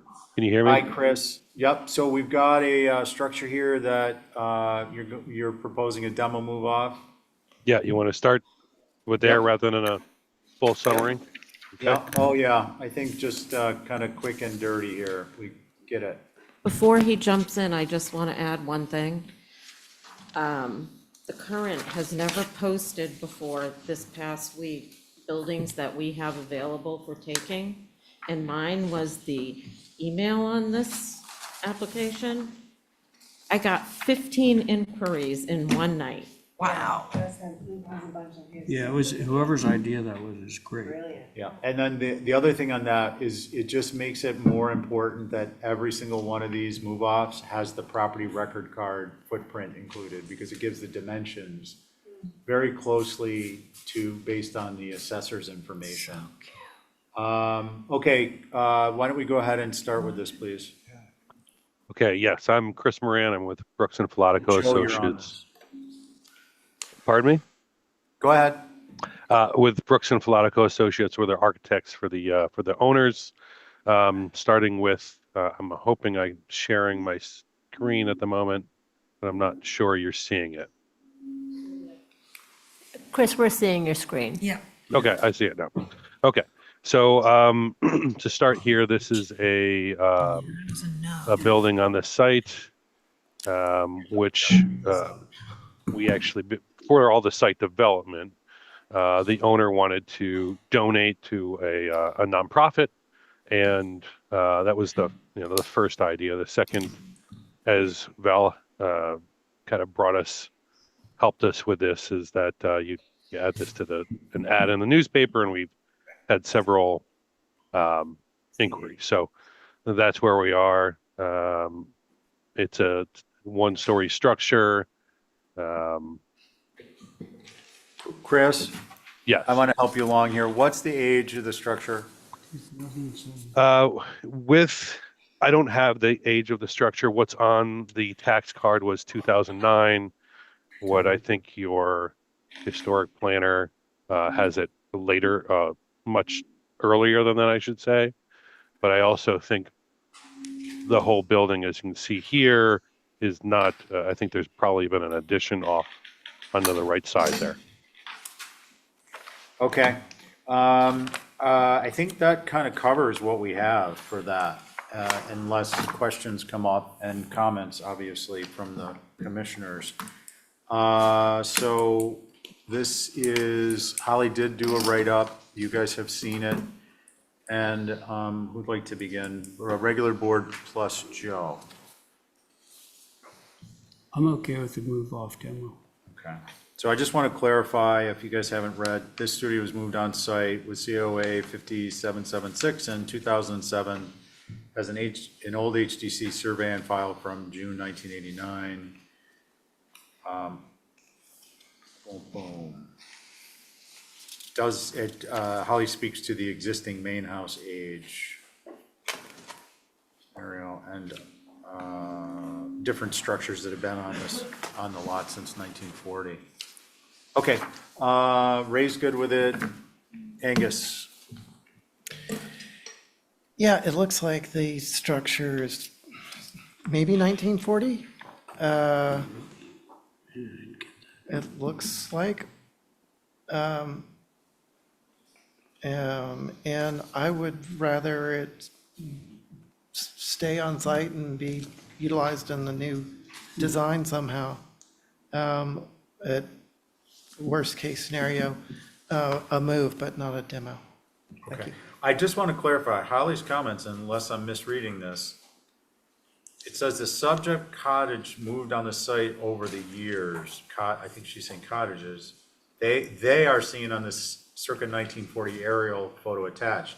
However, it's also clear from Holly's comments that this structure was moved on the lot in 2007.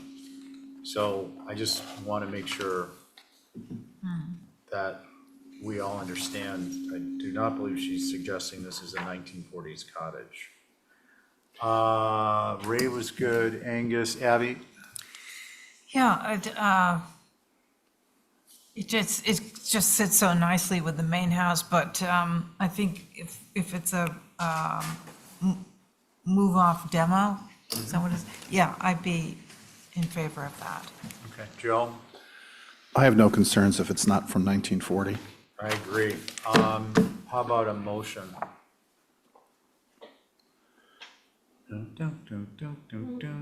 I move to approve as submitted. All in favor, say aye. Aye. Any opposed? Carries unanimously. That's going to bring us to the new dwelling.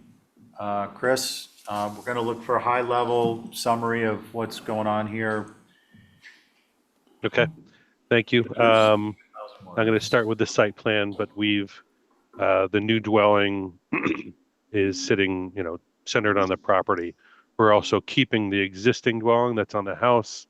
It's a gambrel roof, so, we wanted to, keep that in mind and complement that design that exists there, and that's why we started with the gambrel roof for this building. It's natural cedar siding as well as roof, Newport blue shutters in the front door.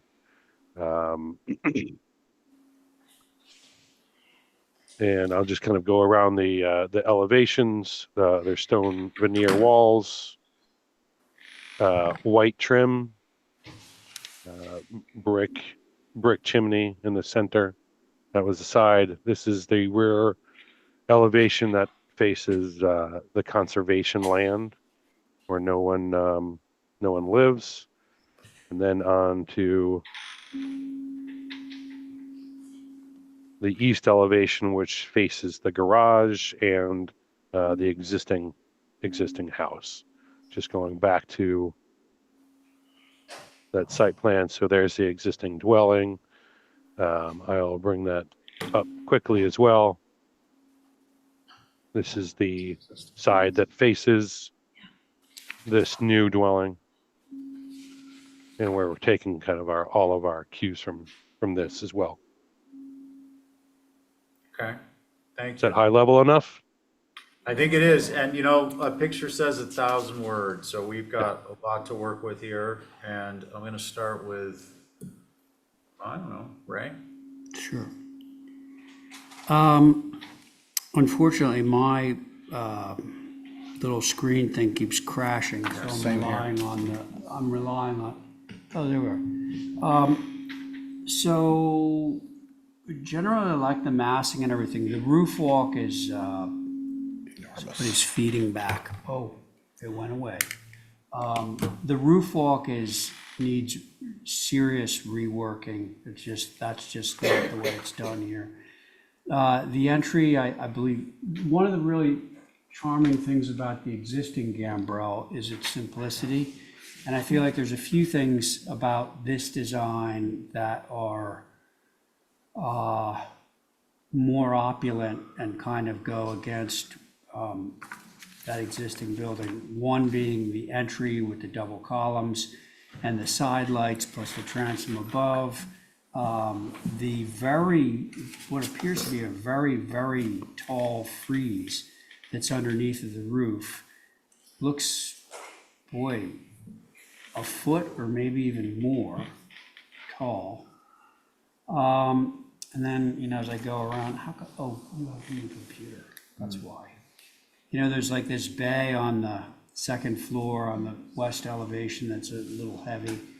The sunroom, I think that could be dressed down a little bit, pergola.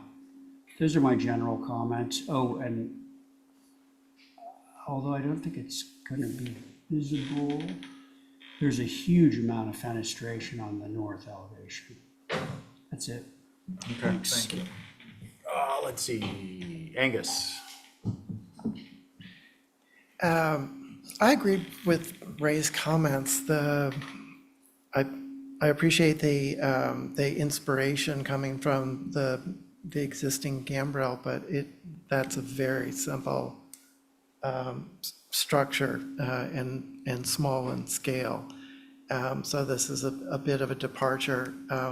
I have the same concerns about the trim details. It feels like it's stretched vertically, and then when I look at the dimensions, it's 11'4" from floor to floor. So that's a concern. I would want that to come down a fair amount. And I agree about the roof walk not really following any of our guidelines. So those are my concerns. Thank you. Thank you. Abby? I agree with what's been said. It is a big departure from what the building that they're keeping there. Yeah, the trimming out looks really deep. It doesn't look like Nantucket. It looks more like a suburban sort of Greenwich house. Not there's anything wrong with that. But it does not look like Nantucket. And this is a pretty heavily viewed site going right up to Tuppen Sea. So I think that the best thing is to tone this down, simplify, make it look a little more like its surroundings. Thank you. Thanks, Joe. Yeah, by the way, it would be helpful for the next iteration if you, we don't have this as a requirement, but a lot of applicants do this, put all 4 elevations at a smaller scale on one page just to give us all an overview, because it's crashing on my iPad as well, so I'm looking up at your screen here. I agree with what the other board members have said relative to the trim details. It definitely feels like it's a very stylized version, and Nantucket tends to be a little bit more calm. I think on the, I'll call it the rear elevation, the one that has the most fenestration in the second floor decks.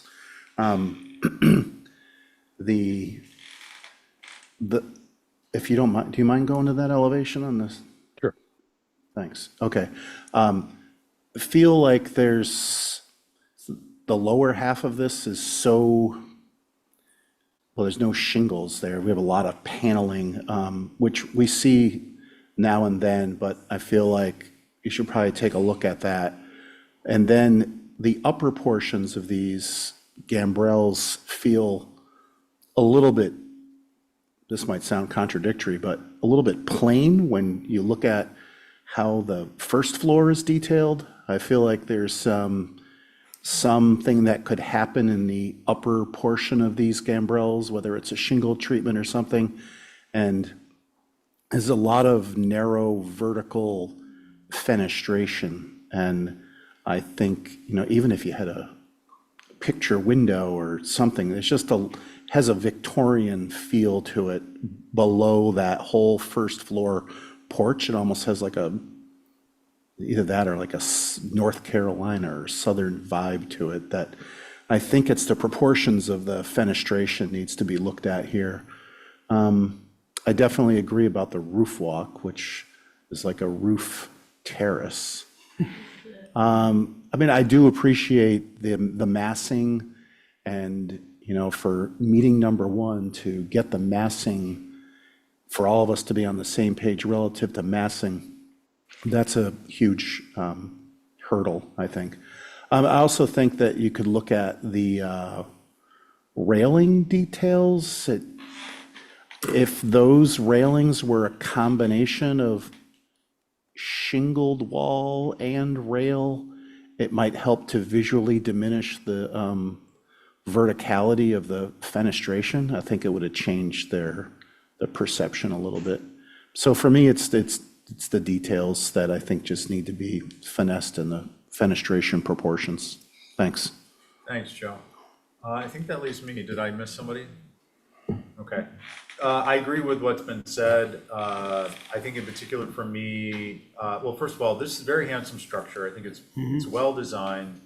I don't think anyone, is saying it isn't. Not going to speak for them, but just to be clear, I just think it's not typical for Nantucket, and there are some modifications that can make it much more easily approvable.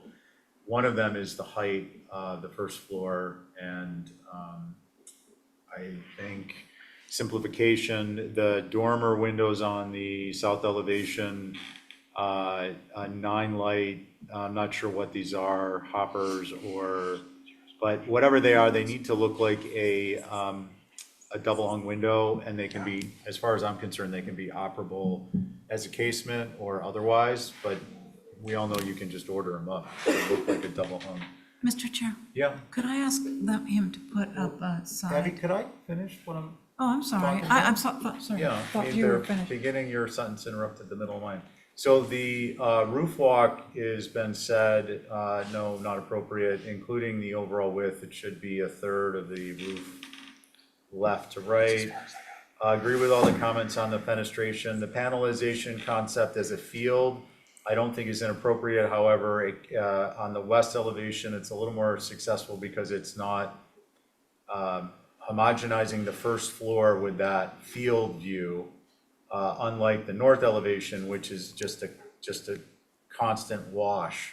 So you have a full field of panelization, and that, I think, detracts from the simplicity of the second floor, which Joe alluded to, and it almost makes the second floor look too simple, but I think the second floor is the direction you need to be going in. That's much more typical. Rinse and repeat on the east elevation. So those are my comments. And Abby, you wanted to see something? I'm sorry. Just, there, right there, right there. The dormers that are on the, what are the long sides, north and south? Or, Yes. okay, so, this is just an architectural question that I don't know the answer to, but the dormers that are on the front here, are they usually that shallow?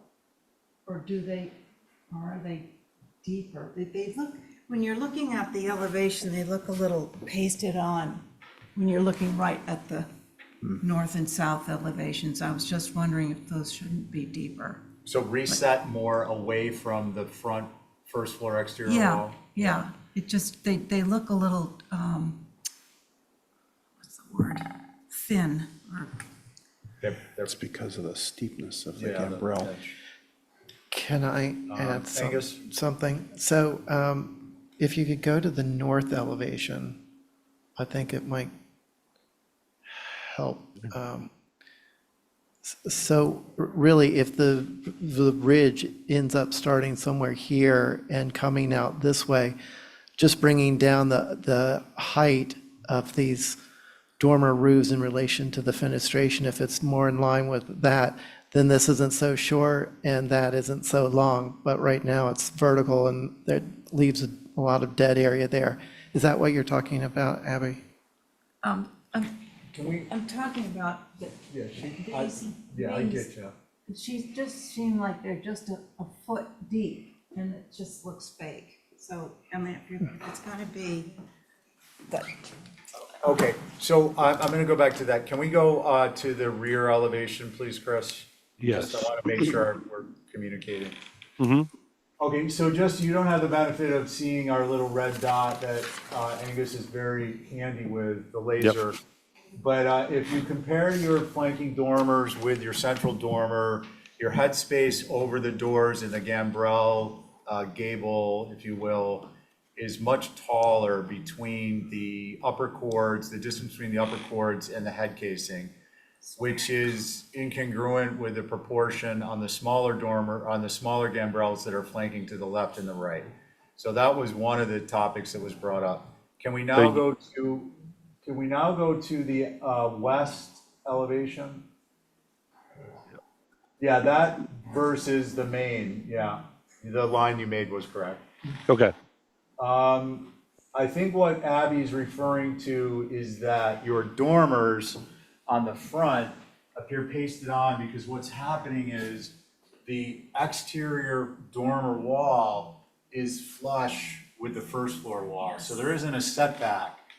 So that also increases the wall space that your window is in, and it leaves a shingle line or two above the window. We usually bury the top plate of the window into, or the header of the window into the top plate of the wall. The effect of Abby's comment is that, one, I agree with her, and two, I think others do, and three, you need to rebate those dormers at least a foot back from the exterior wall. It will decrease the wall plane on the front face of the dormer. It'll decrease the height of the window somewhat, but you'll be able to push them up a little bit. And we'll work on the details that will come from that at the next meeting. I got a parting comment. Please. Can I just ask one quick question, or I can wait? Go ahead, and then we'll go to Commissioner Pohl in a moment. So is it this front dormer here that we're talking about? Yeah, and you Okay. got the line right. Okay. Okay. Thank you. Ray? So Chris, I think it's very important that you maximize your pre-press optimization protocol, because none of us at the table can actually. I just made that up. No, Chris, you need to work on your file, because I can't pull up your stuff without your stuff crashing. And so what you need to do is reformat it. You're going to need to speak to somebody other than me about how to do that. But apparently it can be done. Chris, just do your CAD optimization for file size before you put any images in. Okay, I think it's, Yes. Yeah, and then optimize your images and then drag them in. Okay, so we're gonna hold for those revisions. okay. All in favor, say aye. Aye. Aye. That was Abby's motion, by the way. Oh, thanks. Okay, now we're on to the garage, Moving on to the garage. guest house. So rinse and repeat, taking the cues from the main house, or the existing house, I should say, starting with the gambrel and using that as the main roof. White trim, natural cedar walls, roof, and then some shutters that are Newport blue, facing the road. All right, thank you. You wanna look at this one? Ray, you wanna start?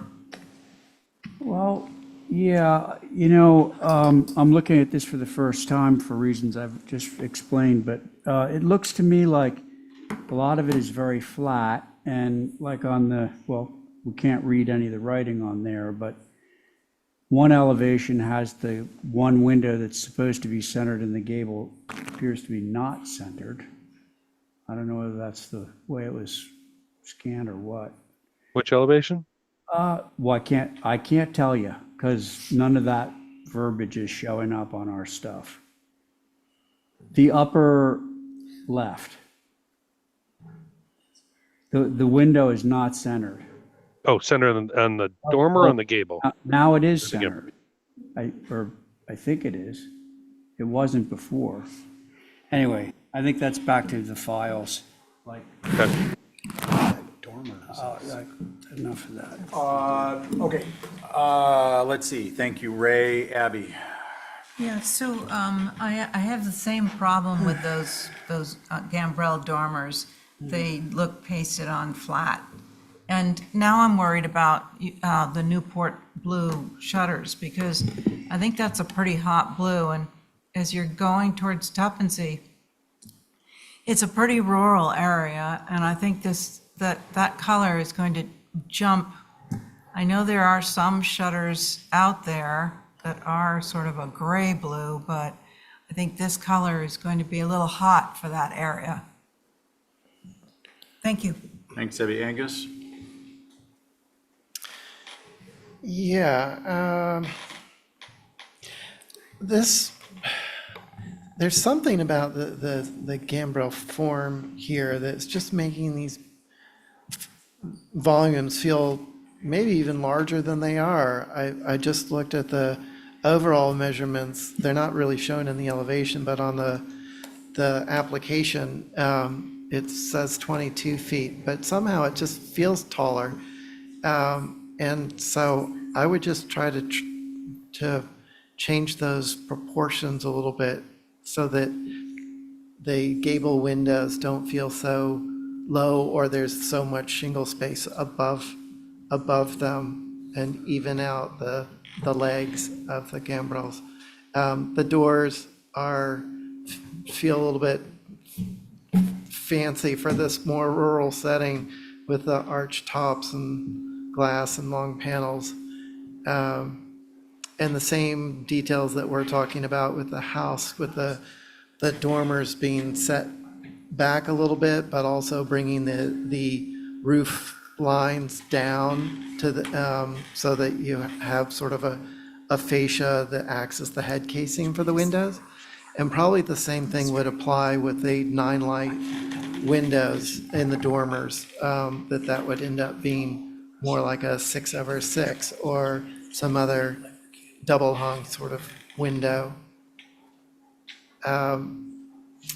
And the balcony coming off of it, I guess that's sort of on the back and obstructed. I would just be careful of how visible that would be from Cliff Road. Thank you. Thanks. Joe? Sure. Who just corrected the feedback? I think Angus stopped talking. I just. No, I mean, like he did. No, I turned my off. Oh, so Oh, that's yours. interesting. Okay, so yours is Yeah, it's buzzing, something. a little bit of feedback. Joe? Yeah, could you show us the 4 elevations again? Yes. And I'm going to say top left, bottom left. So, yeah, the top, there's definitely an issue with the dormers, because if I'm reading the top left elevation and the bottom left elevation correctly, those dormers are in the same plane as the gambrels, right? And the only break is that trim that's running through, so the gambrel's really fake. So I was wondering if Angus, when he mentioned gambrel, was going to suggest that maybe this doesn't need to be a gambrel. So I would be open to it not being a gambrel, because you already have the main house and the guest house. I think this could take a simpler roof form. And I could stop there, but the front elevation, the elevation with the garage doors, I feel like that would be more successful with one single dormer versus them broken up. It just feels overly busy for a smaller structure. So I feel like it needs some simplification. Thanks, Joe. Chris, I think I'm up, and I actually don't mind this being a gambrel, but I think it needs simplification, and it needs to have, what's the overall height of the structure? 27 something. Yeah, I think given the gambrel nature, this could come down, at least a foot, and I think that would change some characteristics in a beneficial way, and I think the dormers need to come in off the, for instance, your north elevation, you can see your west elevation dormers look to be flush with the garage doors below. So those need to rebate, consistent with the discussion we had before. Dormer windows, same thing, should be double hung, or at least appear to be double hung. I'm not adverse to changing the roof forms, don't get me wrong there, I'm just commenting that I think if this is downsized a little bit, it would be appropriate. Any other thoughts, Joe? I just wanted to say one thing relative to the roof form. And I just wanted to say that I wouldn't push the applicant to change it from a gambrel, but rather don't feel like it has to be a gambrel. Fair enough. That's all. Yeah, no, that And makes that, sense. especially when you start making these dormer revisions, which require at least a 3-foot setback typically from the cheek wall, you are probably going to realize you're going to lose your door, you're going to lose a window, and then the gambrel massing might become a real constraint unless you change the programmatic requirements. So I'm flexible. I wanted to make that point. Yeah, no, and I appreciate the clarification. So I think we are at the point where we are gonna motion to hold for revisions. Can I make a motion to hold for revisions, but I want to add something to it? Yeah, go ahead. What I want to add is, I feel like I'm in a severe handicap here because of the files. I can't, scroll back and forth and check the site plan or anything like that. So I would like to have the rest of these applications track until that problem is solved, fixed. Ray, can I just ask if we? Yeah. I mean, I respect that and the rationale, but The pool house is next, and it's a highly stylized structure, and I think if we could Okay, give him like, but it's a one-pager, sure. and then we'll track everything. Okay. And then you're gonna do the pre-press optimization cycles, right? Mhm. Yes. Okay. So just quickly, I think pull up we'll get a motion to hold for revisions. Can I Favor, give, say aye. Aye. And then the pool house, I don't want to come down hard on you, but I think there's going to be a come to Jesus moment here.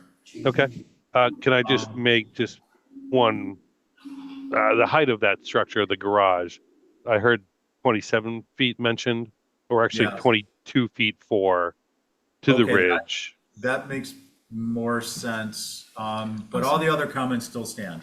Yes, of course. Okay. And the pool house, if you could pull up the 4 elevations on the screen, we're gonna just Yep. quickly. I mean, this was designed to be, a garden structure, trying to be light with the pergola on the back, but still have a nice area underneath for shade. Yeah, and very handsome structure. It's just not gonna probably get a lot of support. So I wanted to give you some feedback on that while we're sitting here now. So when you come back you'll have a full product and we can look at the pool and the shed and the hardscape separately. It's tracking, okay? Okay. So, Abby, do you want to start on this one? And we're gonna just kind of go quickly. Oh, gosh. It needs to be simplified and yeah, so I'm not sure you need a cupola or a huge round window or just simple. Thank you. Thanks, Ray. Ditto. Does anyone think that this requires anything but simplification? Joe? Well, I don't think it needs to be embellished. Oh, good. But I just wanted to say that having it be like a folly is sort of, I think, where you were alluding to. And Yep. the fact that it's behind the main structure and not very visible, and it's a little bit tall for a structure of this program. And I think the cupola doesn't work, but I think it could be playful, I guess is where I'm going. Fair. That's all. That's fair. And given the points Joe made in terms of visibility and whatnot, I think the cupola and then some minor simplifications, but it doesn't have to not be playful. So we're gonna get motion for revisions. Joe's motion, all in favor, say aye. Aye. Thanks, Joe. All right, we are now at, we're gonna get a motion to hold, recite the shed and the pool hardscape to track the pool house. Abby, on your motion, all in favor, say aye. Aye. Any opposed? Carries. 28 Shimo. I'm trying to get through everything by 8:30. No, Jesus. what are these girls doing? They're just lounging. 28 Shimo, Rich Craddock was here earlier. He's here now. Oh, is he? Yeah, he's above you. Oh, all right. Okay. Hi, Rich. How you doing? Hey, Rich, you're up. All right, good. So 28 Shimo, we got the the pickleball court and hardscaping. There's 2 different red clouds there. The one to the north of the page is the previous approval, which was kind of the hardscape for the backyard.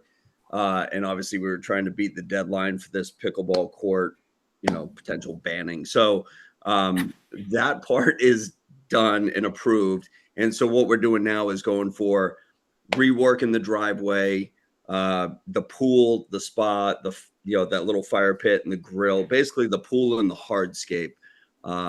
There is some fences, but they're 42-inch painted picket fences. So if you look at the top of the screen, the proposed items that we're going for is an 18 by 44 pool with an integrated spa, a granite patio around, so like a light gray granite around the pool. We have a wood deck, just to break up the hardscape on the street side. We've got 48 wire mesh in the existing vegetation, 42-inch painted picket fence, the raised granite fire pit, built-in grill, we relocated the shell driveway. There is an existing Belgian block apron, and I know it's on a dirt road. But given that it's existing, I am hoping that we can keep that and just relocate the entrance. And then the edging of the driveway will be Belgian block as well. So I'll let you guys comment on it. Let's see where we go. Okay, Rich, I just want to re-summarize this to make sure at least I understand it. Pool, the deck, those are on the side yard, but they're behind the front yard and they're behind the parking area that is got natural vegetation between it and the street. Correct. And then you're looking at modifying the Belgian block in order to create this driveway configuration, the Belgian block apron, and you're going to enhance the plant buffer. That's correct. And then the rest of the modifications are plant buffer or plant materials. Yes. And the shell driveway, other than the relocation of the apron, is existing? Yes. Okay, just because there's a lot going on here, I wanted to make sure we were all on the same page. Can I speak on this from I'm the architect for this, so Hold on one second. can I stand up there and do that? Hey, everybody, hold on a second. Joe, you're not asking to speak as a, No, as a representative as an of this agent. client, yeah. You can speak as an agent. That is allowed under the law. Mr. Chair, can I sit off this one? Because I think Connie can. Yes. Okay, thank you. Okay, Yeah, I Joe as agent. Yeah, thanks. I just wanted to say that you guys have approved, it's an existing house and an existing garage studio that are connected, and they form this little pocket where the pool is located. And so you've approved architecturally, I think every application we've submitted has been on consent because it's somewhat screened from the street. But I just wanted to explain that that pocket that's there currently has, that's a brick patio and there's a koi pond in there, none of which you can see from the road. And the relocation of the driveway entry actually screens the front of this more from the street. So it just, there's a lot going on the plan. Even there's a stone wall in the back that's existing, and I know the pickleball court already got approved, but I just thought I don't know if there's any pictures of the existing structure, but it was a. Joe, I think we're good with that. Okay. Just to, I mean, it looks, unless I'm misreading something already, the telekinetic powers are in tune. We'll see what happens. Ray?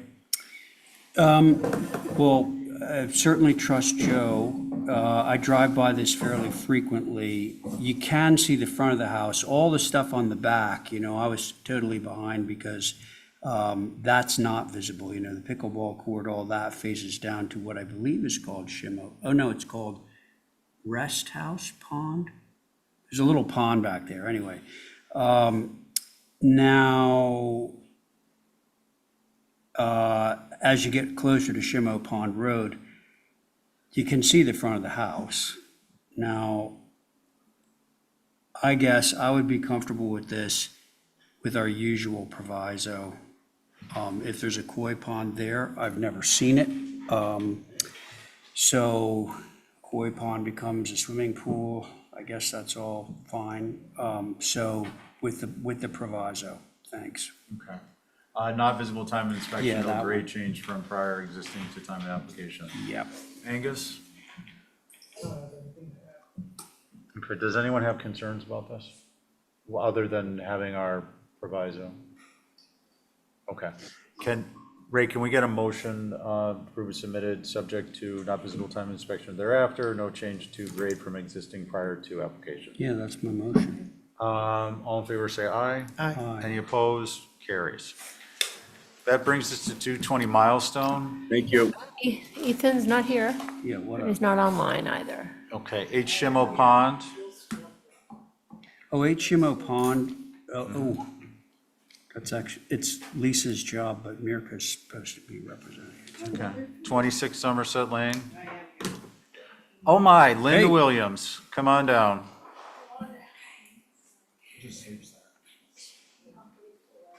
Come on down. Okay, let's please keep in mind, we have 5 minutes. Yep. And we're leaving at 8:30. The other two parts of this, the house and the pool pavilion went to consent, but I believe Joe, and you wanted them to see it, the garage cottage? Who did the design, you all right? Yeah. I put a bunch of pictures in there, you can't see it from the road, and the driveway curves, and it's quite a ways back from the road, so most of it isn't visible at all. And as I say, you've already improved the house and the pavilion. Okay, regular board. Regular board.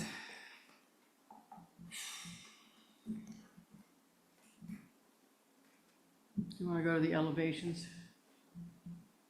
So the west faces Somerset Lane. Yeah. The rest of it you can't see. And the doors face Somerset Lane because of the way that it's narrower than longer, and the road, it curves in, and there's a substantial amount of foliage, if you wanna go to the pictures below it. The building in the pictures, though, is the old house. No, that's gone, I moved it, moved both of them. I know the old house is there, but you already approved the main house, which is further back. But if you wanna go to the foliage, keep going. No, there's a whole foliage packet that went with this. Yeah, that's some of it, yeah. Okay. Right. All right, regular board. Yeah, just stay there. If you I'd wanna like look to at the begin. screening. Upside down. Garage. Any Is comments? anyone ready? Oh, yeah, I can be. Okay, because I'll go if you're not. Go ahead.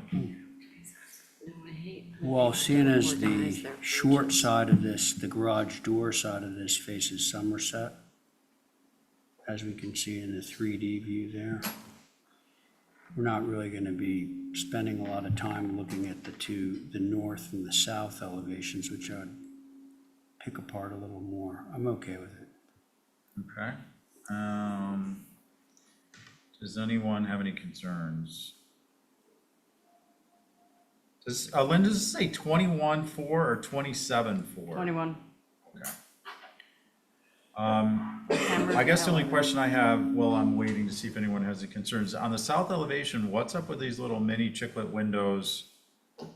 Yeah. I don't know, I've had that conversation, except that you can't see it. Windows. Well, that's, yeah, I just want to double check that. 'cause it's They very- are chiclets, but you very can't see it. I don't see I the think that's what the kitchen is. Oh, they don't have heating, though. I think Yeah, it's the guess- kitchen. I guess you're not gonna see them. Okay. Does anyone have any concerns with this? And can we get a motion? Move to approve is submitted. All in favor, say aye. Aye. Any opposed? Thank you. Carries unanimously. It was worth coming back. Okay, Almost ran out of gas next coming back. meeting is gonna be June 17th at 4 PM. Guess where we'll be? Right here, folks. Can I get a motion to adjourn? do you need any minutes or anything? No minutes. No minutes, okay. Motion? Motion to adjourn. All in favor, say aye. Aye. Aye. Any opposed? Can stay here overnight. Okay, thank you, everyone. Oh, man. I have a half a bottle of wine at home. Don't be running away, we still got the I only wish we'd drink it up. Ready for that.